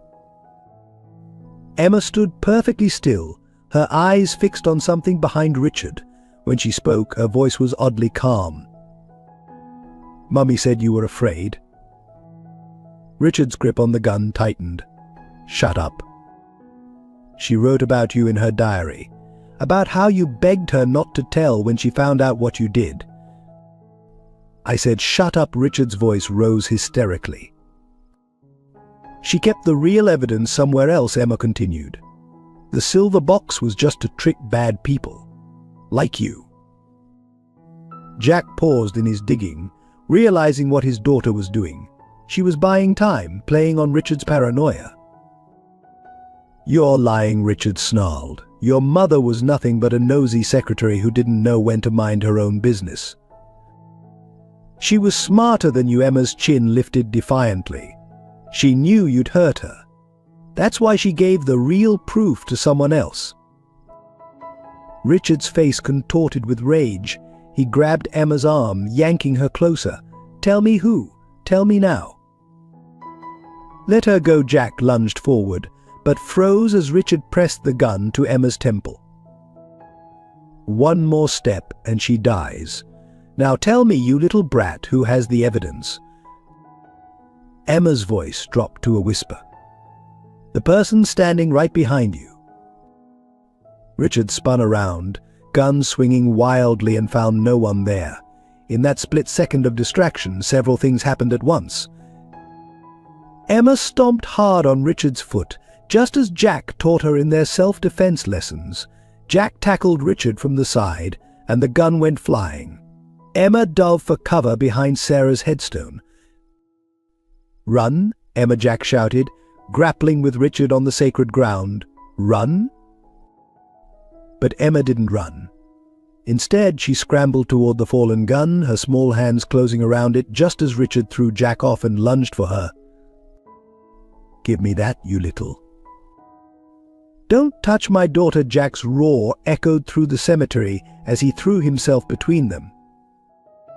The gun went off. For a moment, everything froze. Jack felt a burning sensation in his shoulder, heard Emma's terrified scream, saw Richard's triumphant grin. Then police sirens pierced the evening air. Red and blue lights flooded the cemetery. No Richard grabbed for Emma again, but she was already running not away but toward the approaching police cars, the gun clutched safely in her small hands. "Daddy's hurt," she screamed. "Help! The bad man hurt my daddy." Richard turned to flee, but Jack, despite his wound, managed to tackle him one last time. They rolled across Sarah's grave, blood staining the fresh earth. "This is for Sarah," Jack growled, landing a solid punch. "And this is for Emma." Police officers swarmed the scene, pulling Richard away in handcuffs as paramedics rushed to Jack's side. Through the chaos, Emma broke free of the officer holding her and ran to her father. "Daddy, there's so much blood." "I'm okay," Princess Jack managed, though his vision was starting to blur. "You were so brave, just like your mother." As the paramedics worked to stabilize him, Jack kept his eyes fixed on Emma. She stood straight and tall beside Sarah's grave, one hand on the headstone, as if drawing strength from her mother's presence. "I'm sorry we messed up your flowers, Mummy," she whispered. "But we caught the bad man. He can't hurt anyone anymore." The last thing Jack saw before losing consciousness was Emma's birthmark, his birthmark glowing faintly in the emergency lights, a symbol of the unbreakable bond that had brought them to this moment. Richard's desperate laughter echoed from the police car. "You still don't know the whole truth. Sarah's secrets died with her." But looking at his daughter's determined face, Jack realized it didn't matter. Whatever secrets lay buried with Sarah, whatever truths remained hidden, the most important truth was right here. They were a family. They had found each other. They had won. As the ambulance doors closed, Emma's small hand slipped into his uninjured one. "Don't worry, Daddy. I'm not letting go ever again." Neither of them noticed the small silver glint beneath the disturbed earth of Sarah's grave, a final secret waiting to be discovered. At the hospital, as doctors worked to remove the bullet from Jack's shoulder, Emma refused to leave his side. She sat in a chair by his bed, her small face set with determination that was pure Sarah. "The police found something, Daddy," she said when he finally regained consciousness. "At Mummy's grave." David stood in the doorway, holding a small, mud-stained object. Even through his pain-clouded vision, Jack recognized Sarah's silver locket. "It must have fallen during the struggle," David explained. "The catch is broken, but—" Emma carefully took the locket, her fingers working at the damaged clasp until it popped open. Inside was not a key, but a tiny microsed card. "Mummy was clever," Emma said proudly. "She knew the bad men would look for papers, not this." David quickly inserted the card into his tablet. Files appeared, hundreds of them. Financial records, emails, photographs, voice recordings. Sarah had documented everything. She was building a case, David breathed, scrolling through the evidence. Not just against Richard. This goes higher. Board members, executives. But Jack wasn't listening to David. He was staring at a video file dated the day before Sarah's death. With trembling fingers, he pressed play. Sarah's face filled the screen, as beautiful as he remembered. "Jack, if you're watching this, something has happened to me. First, I need you to know how sorry I am. Sorry for leaving, sorry for keeping Emma from you. I thought I was protecting both of you, but I was wrong." Emma climbed onto the hospital bed, curling into Jack's uninjured side as they watched. "When I discovered the fraud," Sarah continued, "Richard threatened to destroy you if I came forward. He had fabricated evidence to frame you for everything. I couldn't let that happen. So I ran, planning to gather proof of your innocence. Then I discovered I was pregnant." Tears streamed down Sarah's recorded face. "Emma is so much like you, Jack. She has your determination, your sense of justice. And that birthmark, I knew from the moment I saw it that she was meant to find you someday. I dream about that sometimes, Emma whispered. About you and Mummy being together again. On screen, Sarah wiped her eyes. I'm coming to tell you everything tonight. Richard doesn't know I've gathered all this evidence. Emma and I are finally coming home, Jack. I just pray we make it in time. The video ended. Jack held Emma tighter, ignoring the pain in his shoulder. She was so close, he murmured. So close to bringing us all together. She did bring us together. Daddy, Emma touched his birthmark gently. Just not the way she planned. David cleared his throat. Jack, there's more.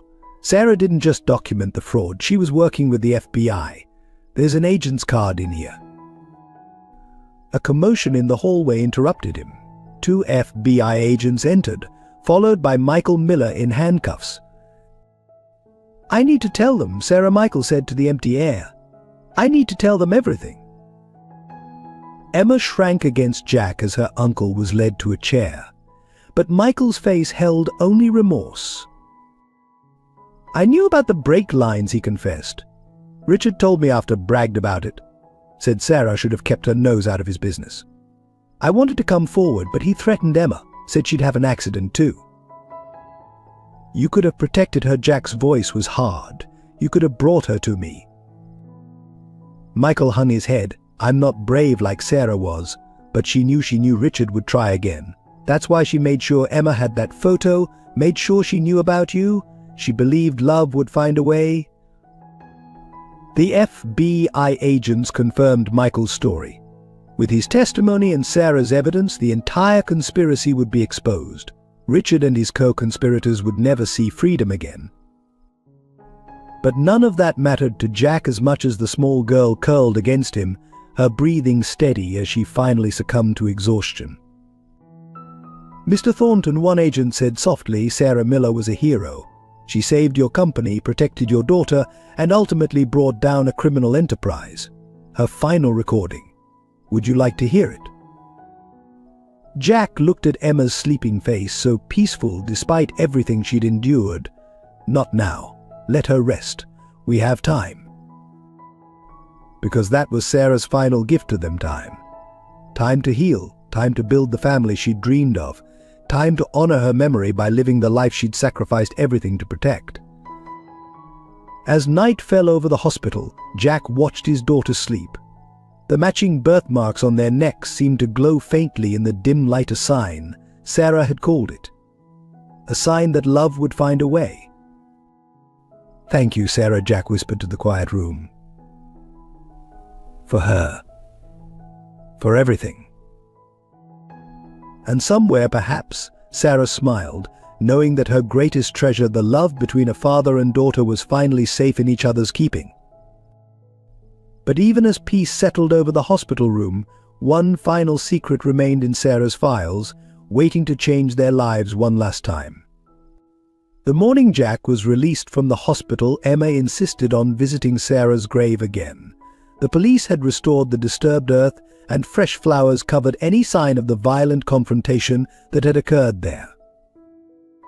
Can I have a minute alone with Mummy? Emma asked, clutching a small bouquet of daisies, Sarah's favorites Jack had told her. Jack nodded, watching from a respectful distance as his daughter knelt by the headstone. Emma's lips moved in quiet conversation, and Jack felt his heart constrict, thinking of all the moments like this that should have been shared as a family. I told her about you getting hurt, Emma said when she returned, slipping her hand into his, and about being brave like she taught me. They were heading back to the car when David called. His voice was strained. Jack, you need to see this. One of Sarah's files. It's about Emma's birth. What about it? Jack felt a chill despite the warm morning. Just come to the office. Bring Emma. At Thornton Tower, David waited with a thick folder and a troubled expression. I've been going through everything on Sarah's memory card. Most of it is evidence against Richard, but this he handed Jack a document. This was hidden in an encrypted folder. Jack's face went pale as he read. Emma, coloring nearby, noticed his distress. "Daddy? What's wrong?" How could he tell her? How could he explain that Sarah's biggest secret was only now coming to light? Emma had a twin. Jack's voice cracked. A sister. According to this, they were separated at birth. Emma's crayon clattered to the floor. "I have a sister." David nodded grimly. Sarah's diary explains everything. When she discovered she was having twins, she knew she couldn't hide both babies from Richard. She made an impossible choice, gave one daughter up for adoption through a private agency. Kept Emma because she had the birthmark that would eventually lead her to Jack. "Where is she?" Emma demanded, her voice trembling. "My sister, where did Mummy send her?" "The adoption was closed," David explained gently. "Sarah arranged it through a lawyer who died 2 years ago. The records are sealed." Jack pulled Emma close as she began to cry. "All this time. I had a sister and didn't know. Mummy never told me." "She was protecting you both," Jack said softly, though his own heart was breaking, like she always did. But Emma was inconsolable. What if she's alone like I was? What if she needs us? We have to find her, Daddy. Jack looked at David, who shook his head slightly. The adoption agency closed years ago, without their records. "No," Emma pulled away from Jack, her face flushed with anger and tears. "You found me, you have to find her too. You promised no more secrets." She ran from the office before Jack could stop her. He found her in the building's small garden, curled up under a tree, clutching Sarah's locket. "Why didn't she tell me?" Emma whispered as Jack sat beside her. "In the car, that last night. Why didn't Mummy tell me about my sister?" I think Jack chose his words carefully. She was trying to protect you from this pain, from feeling like you had to search for someone else you'd lost. But we could have been together, all of us. Yes, Jack agreed, his own tears falling now. We could have been. Emma touched her birthmark, the mark that had led her to Jack. Somewhere out there, her sister had grown up without this connection, without this piece of their shared heritage. "Daddy," her voice was small but determined. "Promise me something." "Anything, Princess?" "Promise we won't stop looking. Even if it takes years. She's family." Jack pulled her close, breathing in the scent of her hair so like Sarah's. "I promise. We'll find her, Emma. Somehow we'll bring her home." But as they sat there under the tree, both knew that some losses couldn't be undone, some absences couldn't be filled. The ghost of Emma's unknown sister would haunt them, another echo of Sarah's desperate attempts to protect her children.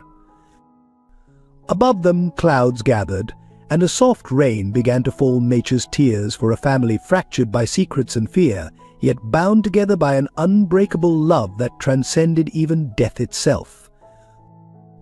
The search for Emma's twin sister was just beginning, but the pain of knowing she existed and had been lost to them would leave a scar on both their hearts that even time might never fully heal. The search for Emma's twin consumed Jack and Emma in the weeks that followed. Every spare moment was spent combing through adoption records, hiring private investigators, and following any lead, no matter how slim. Emma threw herself into the search with a desperation that worried Jack. She stopped eating properly, had trouble sleeping, and spent hours staring at old photographs of Sarah, as if looking for clues they might have missed. What if she looks exactly like me, Emma wondered one night, curled up in Jack's home office. Would she have Mummy's smile too? Your eyes. Jack's heart ached the questions he couldn't answer. The private investigators had hit dead end after dead end. The adoption agency's records had been destroyed in a fire years ago, and the lawyer who'd handled the adoption had left no traceable files. One morning, Emma came to breakfast clutching a newspaper clipping about twins reunited after decades apart. "See, Daddy, it can happen." But that same day, David brought devastating news. "Jack, we found something. About the lawyer who handled the adoption." The documents David presented painted a horrifying picture. The lawyer, James Morton, hadn't just died, he'd been murdered. His office burned down shortly after Sarah's death. The timing couldn't be coincidental. Richard Jack growled. He must have known about the twin. He was destroying any trail that could lead back to her. Emma overheard, and her reaction was heartbreaking. She ran to her room, slamming the door so hard the walls shook. When Jack found her, she was tearing pages from her diary. "Emma, stop. What are you doing?" "It's all my fault," she sobbed. "If I hadn't had your birthmark, if Mummy hadn't kept me instead, my sister would be here. She'd be safe." Jack gathered her into his arms, letting her cry until she had no tears left. "Listen to me, Emma. None of this is your fault. The only person to blame is Richard, and he's going to pay for everything he's done to our family." But what if Emma's voice was barely a whisper? What if Richard hurt her too? Like he hurt Mummy? The possibility had haunted Jack's nightmares, but he couldn't let Emma carry that fear. Your mother was too smart for that. She would have made sure your sister was somewhere safe, somewhere Richard could never find her. That night, reviewing Sarah's files for the 100th time, Jack found something they'd missed: a series of payments to a Catholic orphanage in Boston, made in the months after the twins were born. Hope flared, only to be crushed when they discovered the orphanage had closed a decade ago. Emma's birthday approached, her first with Jack, but also a painful reminder of the sister who should have been celebrating with her. Jack planned a small party, hoping to lift her spirits. But when he went to wake her that morning, he found her bed empty. On her pillow lay a note in childish handwriting. "Daddy, I had a dream about my sister. She was crying for us. I have to find her. Please don't be mad. I'll be careful this time. Love, Emma." Panic seized Jack's heart. Not again. Not another child lost to the city's merciless streets. Security cameras showed Emma leaving the building at dawn, clutching a backpack and Sarah's locket. She'd headed east, toward the bus station. She thinks her sister is in Boston, David realized as they reviewed the footage. The orphanage. Jack was already moving, calling in every favor, every resource he had. Police in 2 cities mobilized. Bus stations were checked. Airports monitored. But hours passed with no sign of Emma. The city that had once hidden her from Jack now hid her again, along with the desperate hope of finding her lost twin. As night fell, Jack stood in Emma's room, holding her favorite teddy bear. On her desk lay drawings of 2 little girls, mirror images of each other, holding hands with a smiling woman who looked like Sarah. "I promise to protect her," Jack whispered to Sarah's memory. "I promise no more pain, no more loss. Please, please help me find her again." Outside, a storm gathered, lightning illuminating the empty streets where a small girl searched for her other half, driven by the same determination that had once led her to her father. 2 daughters lost, 1 found, one still missing. The tragedy of Sarah's impossible choice continued to echo through their lives, a reminder that sometimes love means making decisions that break your own heart. Thunder rolled across the city, nature's lament for a family once again torn apart by secrets and sacrifice. The rain was falling heavily when they finally found Emma, huddled in the last row of a Boston-bound bus at the terminal. She didn't resist when Jack lifted her into his arms, her small body trembling with cold and exhaustion. "I had to try, Daddy," she whispered against his neck. "I kept thinking about her being alone, like I was at the orphanage." Jack held her tighter, his relief warring with heartbreak. "I know, Princess, I know." Back home, after Emma had been warmed, fed, and put to bed, Jack sat in his office reviewing Sarah's final video message, the one the FBI had found, the one he hadn't been ready to watch before. There's something else you need to know. Sarah's recorded voice was thick with tears. About Emma's sister. I named her Hope because that's what she gave me, hope that someday when it was safe, our whole family could be together. Jack paused the video, his hand shaking. Hope. Their other daughter had a name. I chose the family carefully, Sarah continued. A doctor and his wife who couldn't have children. They promised to love her, to keep her safe. But Jack, there's something you should know about Hope. Something that made me choose which twin to keep. The next words hit Jack like physical blows. Hope was born with a heart condition. She needed surgery, expensive care I couldn't provide while hiding from Richard. The family who adopted her, they could give her everything she needed. That's why I had to let her go. Jack sank into his chair, overwhelmed. A heart condition. While Emma had been marked for him by their shared birthmark, Hope had been marked by fate in a crueler way. I visit her sometimes, Sarah's confession continued. From a distance, she's strong, Jack. Like you. Like Emma. The doctors say she's doing well, but if anything happens to me, find her. Tell her why. Tell her I loved her every single day. The video ended, leaving Jack alone with the weight of this new knowledge. How could he tell Emma? How could he explain that her sister's very survival had depended on their separation?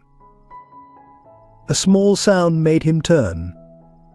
Emma stood in the doorway in her pajamas, tears streaming down her face. She had heard everything.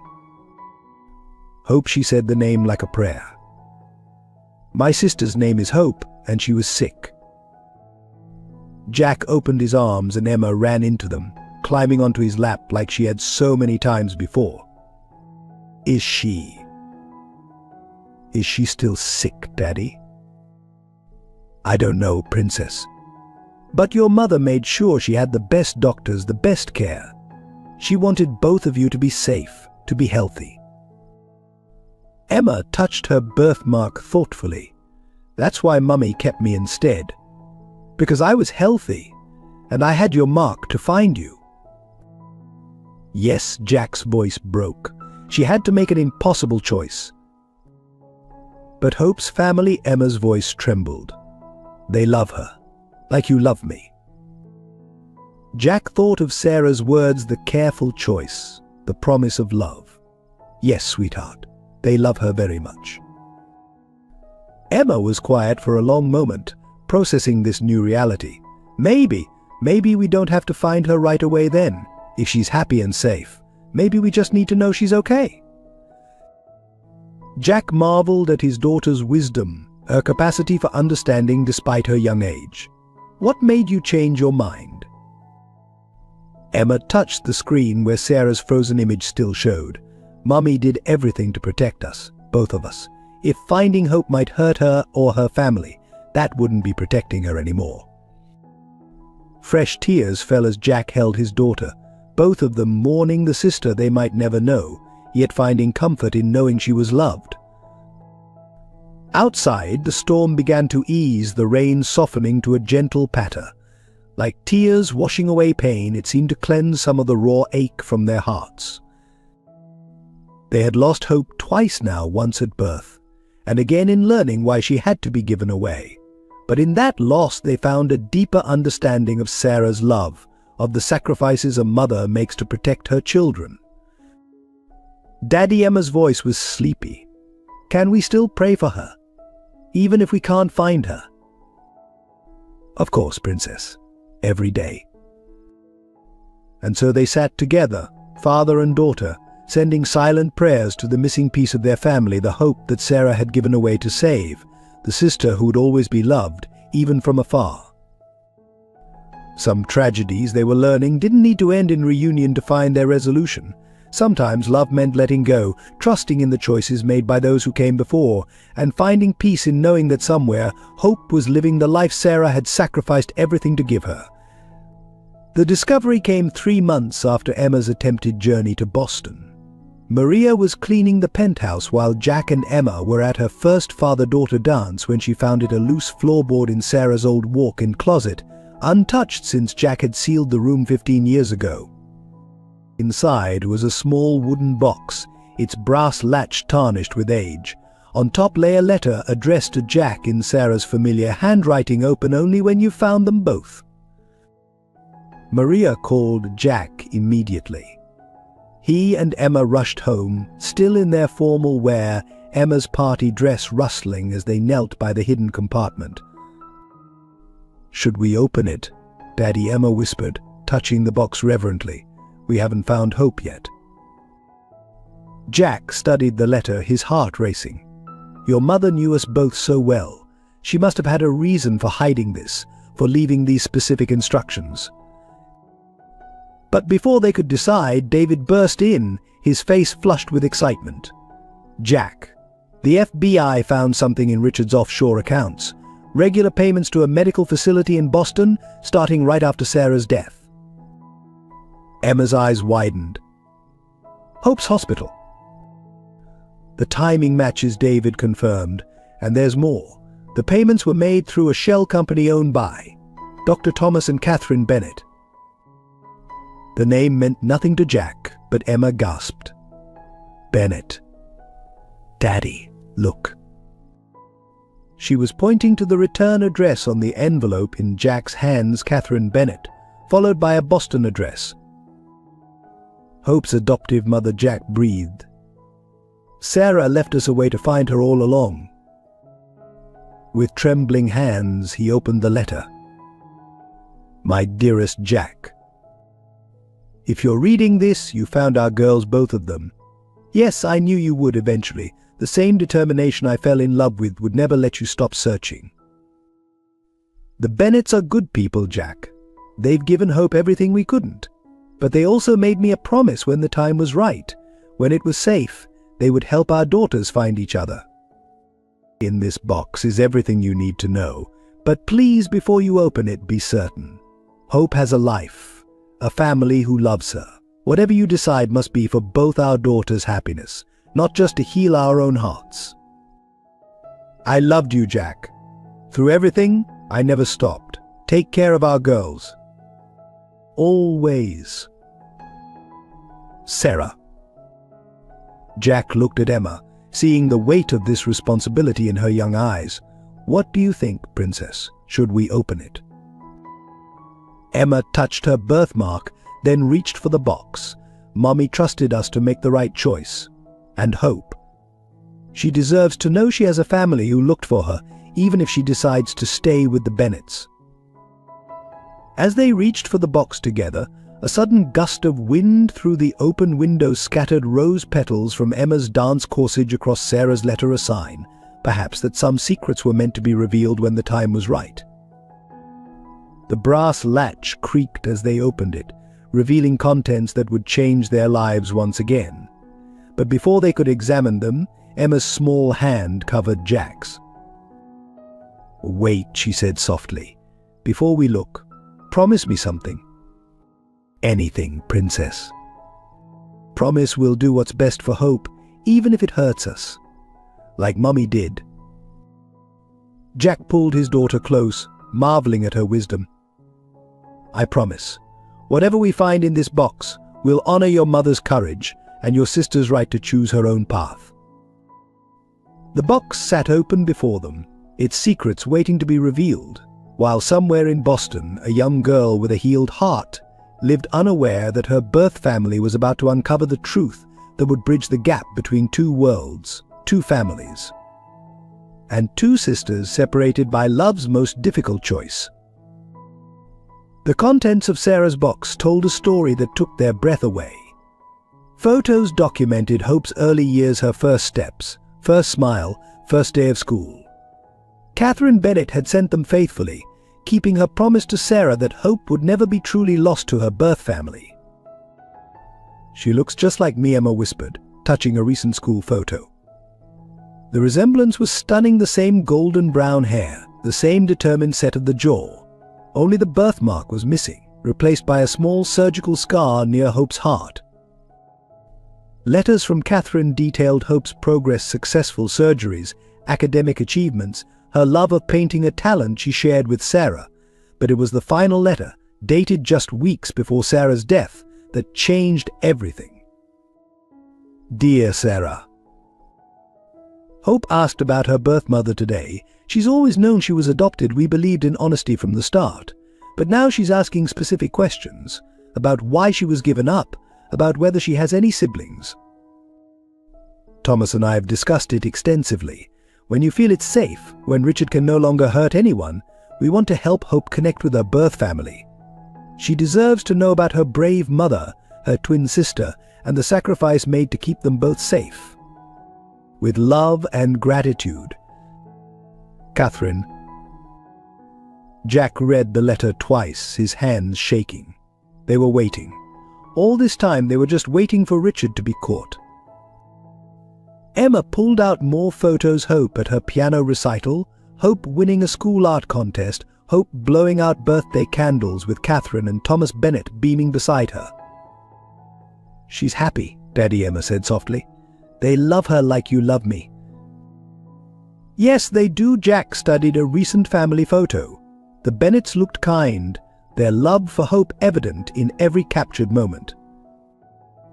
But there was something else in the box: medical records showing Hope's heart condition was fully resolved. The surgeries had been successful, allowing her to live a normal, healthy life. Your mother made the right choice, Jack realized. The Bennetts could give Hope the medical care she needed while keeping her safe from Richard. And you, he touched Emma's birthmark. You were marked to find me, to expose Richard's crimes and make it safe for everyone. Emma was quiet for a moment, processing this. So what do we do now? Do we tell Hope about us? Before Jack could answer, his phone rang. It was David. Jack, you need to see this. Richard's talking. He's admitted everything: the fraud, Sarah's murder, even his role in separating the twins. He knows he's finished, and he's taking everyone involved down with him. It's over. Jack's voice cracked. Really over. The FBI's closing the case. Richard and his conspirators will never see freedom again. Emma, who had been listening, picked up Sarah's final letter. Mummy said to wait until it was safe. Now it is.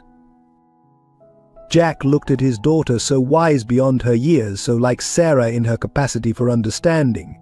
What do you think we should do? Emma gathered the photos of Hope, arranging them carefully. I think we should write to the Bennetts. Tell them we found Sarah's box, that we know they kept their promise to her. And maybe what, Princess? Maybe we could ask if Hope wants to know about us. No pressure, no big changes. Just letting her know she has a sister who thinks about her every day. Jack pulled Emma into his arms, his heart swelling with pride. When did you get so wise? Mummy taught me, Emma said simply. Through her letters, her choices. She always did what was best for both of us, even when it hurt. Together they began composing a letter to the Bennetts, choosing their words carefully, respecting the delicate balance between two families bound by love for the same child. But they didn't notice one final envelope that had slipped beneath the floorboard: a letter from Hope herself, written to the sister she somehow knew existed, waiting to complete the circle Sarah had drawn around her daughters so many years ago. The response from the Bennetts arrived on a crisp autumn morning, exactly 1 week after Jack and Emma sent their letter. Inside the envelope was a smaller one, marked simply to my sister. Emma's hands trembled as she opened it. A photograph fell out: Hope sitting at a piano, her smile achingly familiar, but it was the letter that made both Emma and Jack catch their breath. Dear Emma, Mom and Dad, the Bennetts, told me about you today. They showed me your picture from the newspapers when you found your dad. Our dad. It was like looking in a mirror. I've always known I was adopted. Mom and Dad never hid it from me. They told me about my heart condition, about how my birth mother made sure I got the best care. But they never told me I had a twin. They were waiting, they said, until it was safe. I used to dream about you. Isn't that strange? I'd wake up feeling like part of me was missing, like someone was calling my name from far away. Now I know why. I have so many questions. Do you like painting? I love it. My art teacher says I get lost in my own world when I paint, just like Mom told me our birth mother used to do. Do you have her smile? The Bennetts say you do. They showed me the box of photos your dad found. You've been through so much searching for our family, fighting bad people. You're so brave, like our mother was. I want you to know that I'm okay. The Bennetts are wonderful parents. They've given me everything I could ever need. But knowing I have a sister, it fills a space in my heart I didn't even know was empty. Mom and Dad suggest we take things slow. Maybe we could write to each other first, get to know each other. They say we could meet when we're both ready. I've enclosed a painting I did last week. Somehow I think I was painting you before I even knew you existed. Your sister that feels amazing to write. Hope. The painting showed two girls in a garden, their faces mirror images of each other, surrounded by butterflies. In the background, a woman with Sarah's smile watched over them. Emma traced the painted figures with her finger, tears falling freely. She knows us, Daddy. She feels it too. Jack held his daughter close, his own eyes wet. Your mother was right. Love finds a way even across time and distance. They spent the evening composing a response, Emma pouring her heart into pages of sisterly, sharing her favorite colors, her dreams, her memories of Sarah. She included a photo of herself with Jack, both touching their birthmarks. See, she wrote, "This is how I found Daddy. Maybe someday my mark can help me find you too." As Jack sealed the envelope, Emma suddenly remembered something. Wait, she ran to her room, returning with Sarah's locket. "Can we send this to Hope? Mummy would want her to have it." Jack kissed her forehead, overwhelmed by her generosity.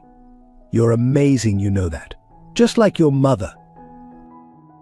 They added the locket to the package, along with a note explaining its significance. As they walked to the mailbox together, Emma looked up at the stars appearing in the twilight sky. "Do you think Mummy knows that we found each other?" Jack remembered Sarah's words from her final video, "Love will find a way," and it had, through all the darkness and pain, leading two sisters to reach across the void that had separated them. "Yes, Princess, I think she knows. I think she's been helping us all along." The letter dropped into the mailbox, carrying with it hopes, dreams, and the promise of a family slowly becoming whole again. Not through dramatic revelations or sudden changes, but through the patient nurturing of connections that had always existed, waiting to be discovered. Like the birthmark that had led Emma to Jack, like the heart that had led Hope to the Bennetts, love would show them the way forward. Spring arrived in a burst of cherry blossoms, scattering pink petals across the garden where two identical girls sat side by side on a wooden swing. After months of letters, photos and video calls, Emma and Hope had finally met in person. "It's strange," Hope said, touching her surgical scar while Emma touched her birthmark. "Like looking in a mirror that shows two different paths." "Mummy knew exactly what she was doing," Emma replied. "She made sure we each had what we needed. You got the doctors who saved your heart, and I got the mark that would lead me to Daddy." From the patio, Jack watched his daughters together, marveling at how naturally they'd connected. The Bennetts stood beside him, Catherine wiping tears from her eyes as she watched Hope laugh at something Emma whispered. "Sarah would be so proud," Catherine said softly. Both her girls together at last. The past months had transformed all their lives. After the initial meeting, carefully arranged at a neutral location, the girls had formed an instant bond that transcended their years apart. Weekly video calls became daily.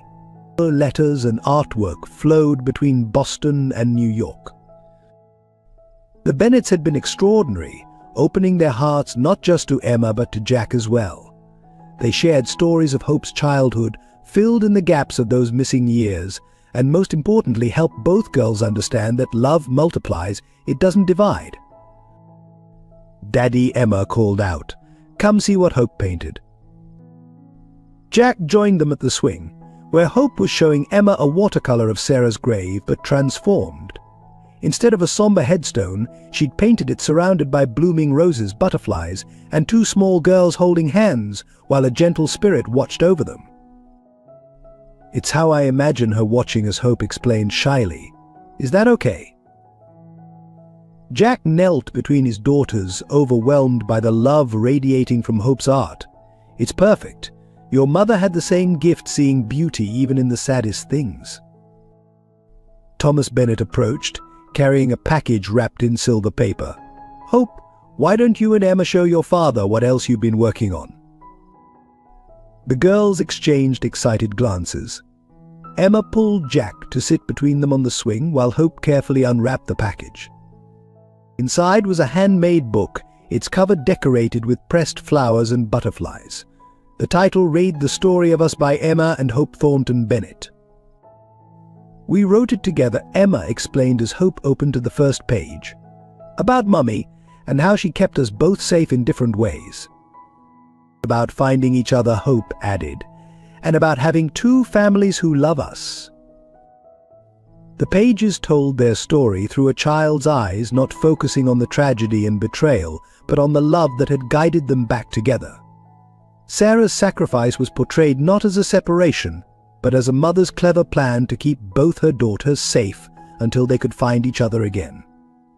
"Turn to the last page," Daddy Emma urged. There, in careful handwriting, was a poem they'd written together. Two paths diverged in a stormy night.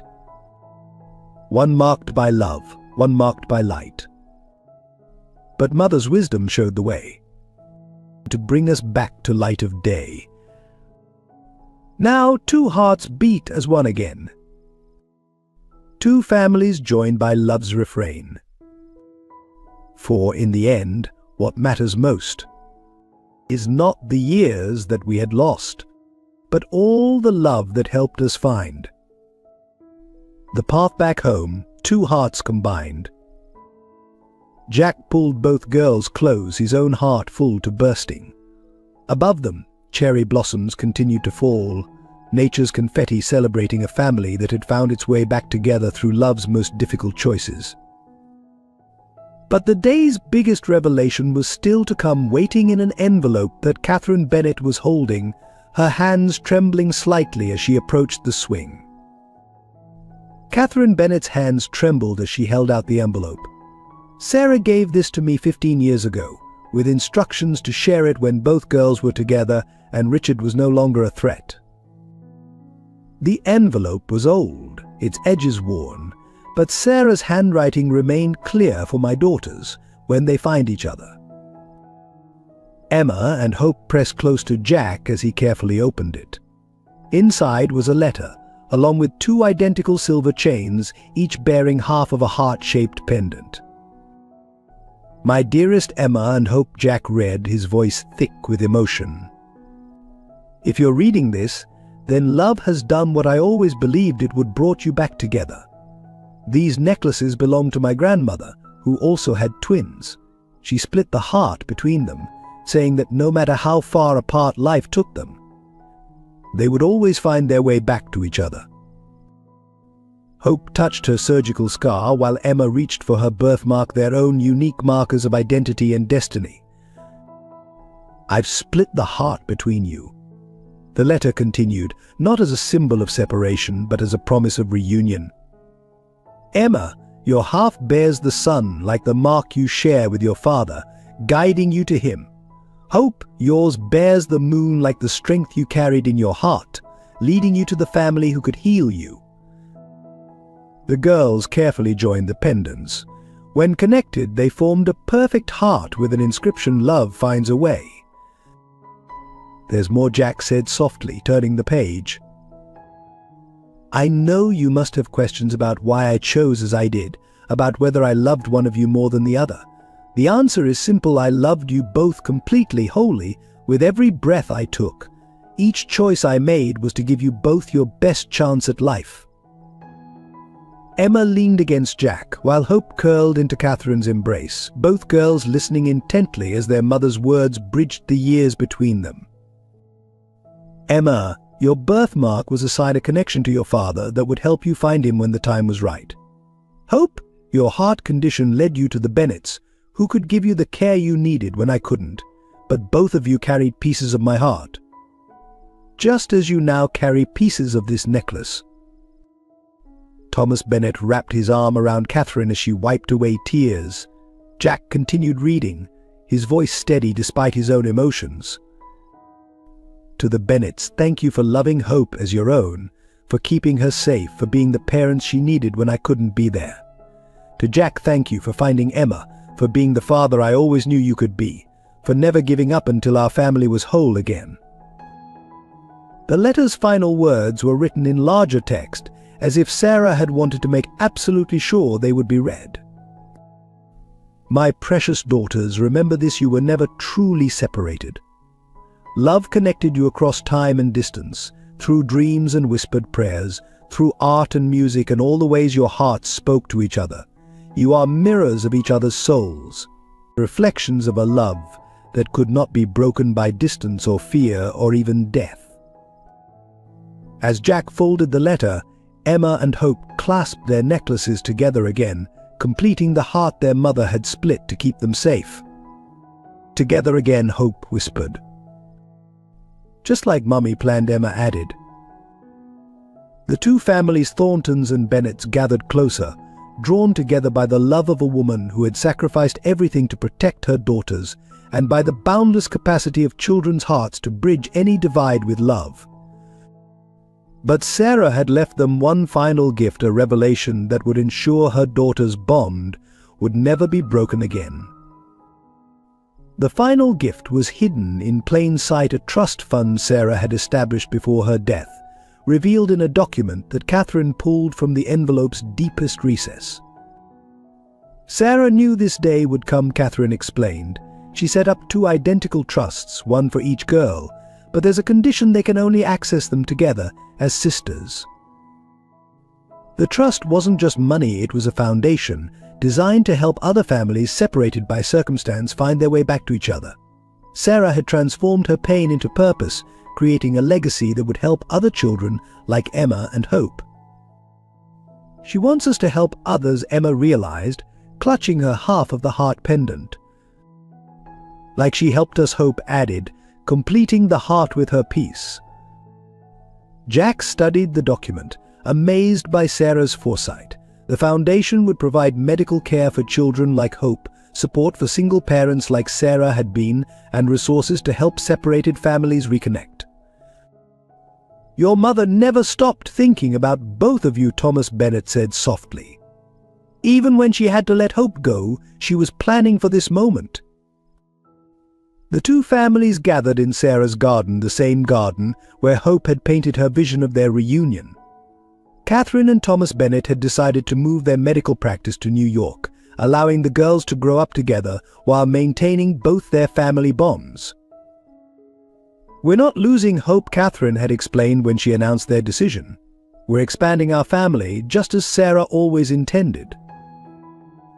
Emma and Hope sat together on the garden swing, their joined pendants catching the sunlight. Above them, cherry blossoms continued to fall, nature's blessing on their reunion. Daddy, Emma called. Can we go visit Mummy? All of us. At Sarah's grave, now surrounded by blooming roses just as Hope had painted, the two families stood together. The girls placed their artwork against the headstone, Emma's photographs and Hope's paintings, creating a colorful tribute to their mother's love. Look, Mummy, Emma whispered. We did it. We found each other just like you planned. And we're going to help other families find each other too, Hope added. Through your foundation. Jack placed a hand on each daughter's shoulder, while the Bennets stood close by. Together, they had reformed the circle of love that Sarah had drawn around her children so many years ago. Sarah, Jack spoke softly. You would be so proud of our girls. They have your strength, your creativity, your capacity for love. And now they'll carry on your legacy, helping other families heal. As if in response, a butterfly landed on the joined heart pendants the girls wore, its wings the same shade of blue as Sarah's eyes had been. Emma and Hope smiled at each other, their mother's daughters in every way that mattered. Different paths had led them here, one marked by a birthmark that led to a father's love, one marked by a scar that led to healing.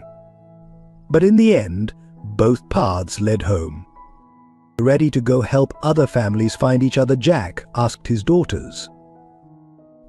The girls nodded, their joined pendants glinting in the sun. Above them, cherry blossoms continued their gentle dance, and somewhere they knew Sarah was smiling. For in the end, love had found a way not just for one family, but for all the families their foundation would help reunite. Sarah's legacy would live on through her daughters, proof that even the deepest wounds could heal through love's endless capacity for miracle. Two paths had diverged in darkness, but love had brought them back together in light, and that, perhaps, was Sarah's greatest gift of all. We hope this touching tale of family love and redemption has moved your heart. If this story resonated with you, please share your thoughts in the comments below. Support our team by subscribing to the channel and sharing this video with loved ones who might find comfort and hope in Emma and Hope's journey. Your likes and engagement help us continue bringing powerful stories that remind us of love's ability to overcome any obstacle. Join our community of storytellers and dreamers. Subscribe now.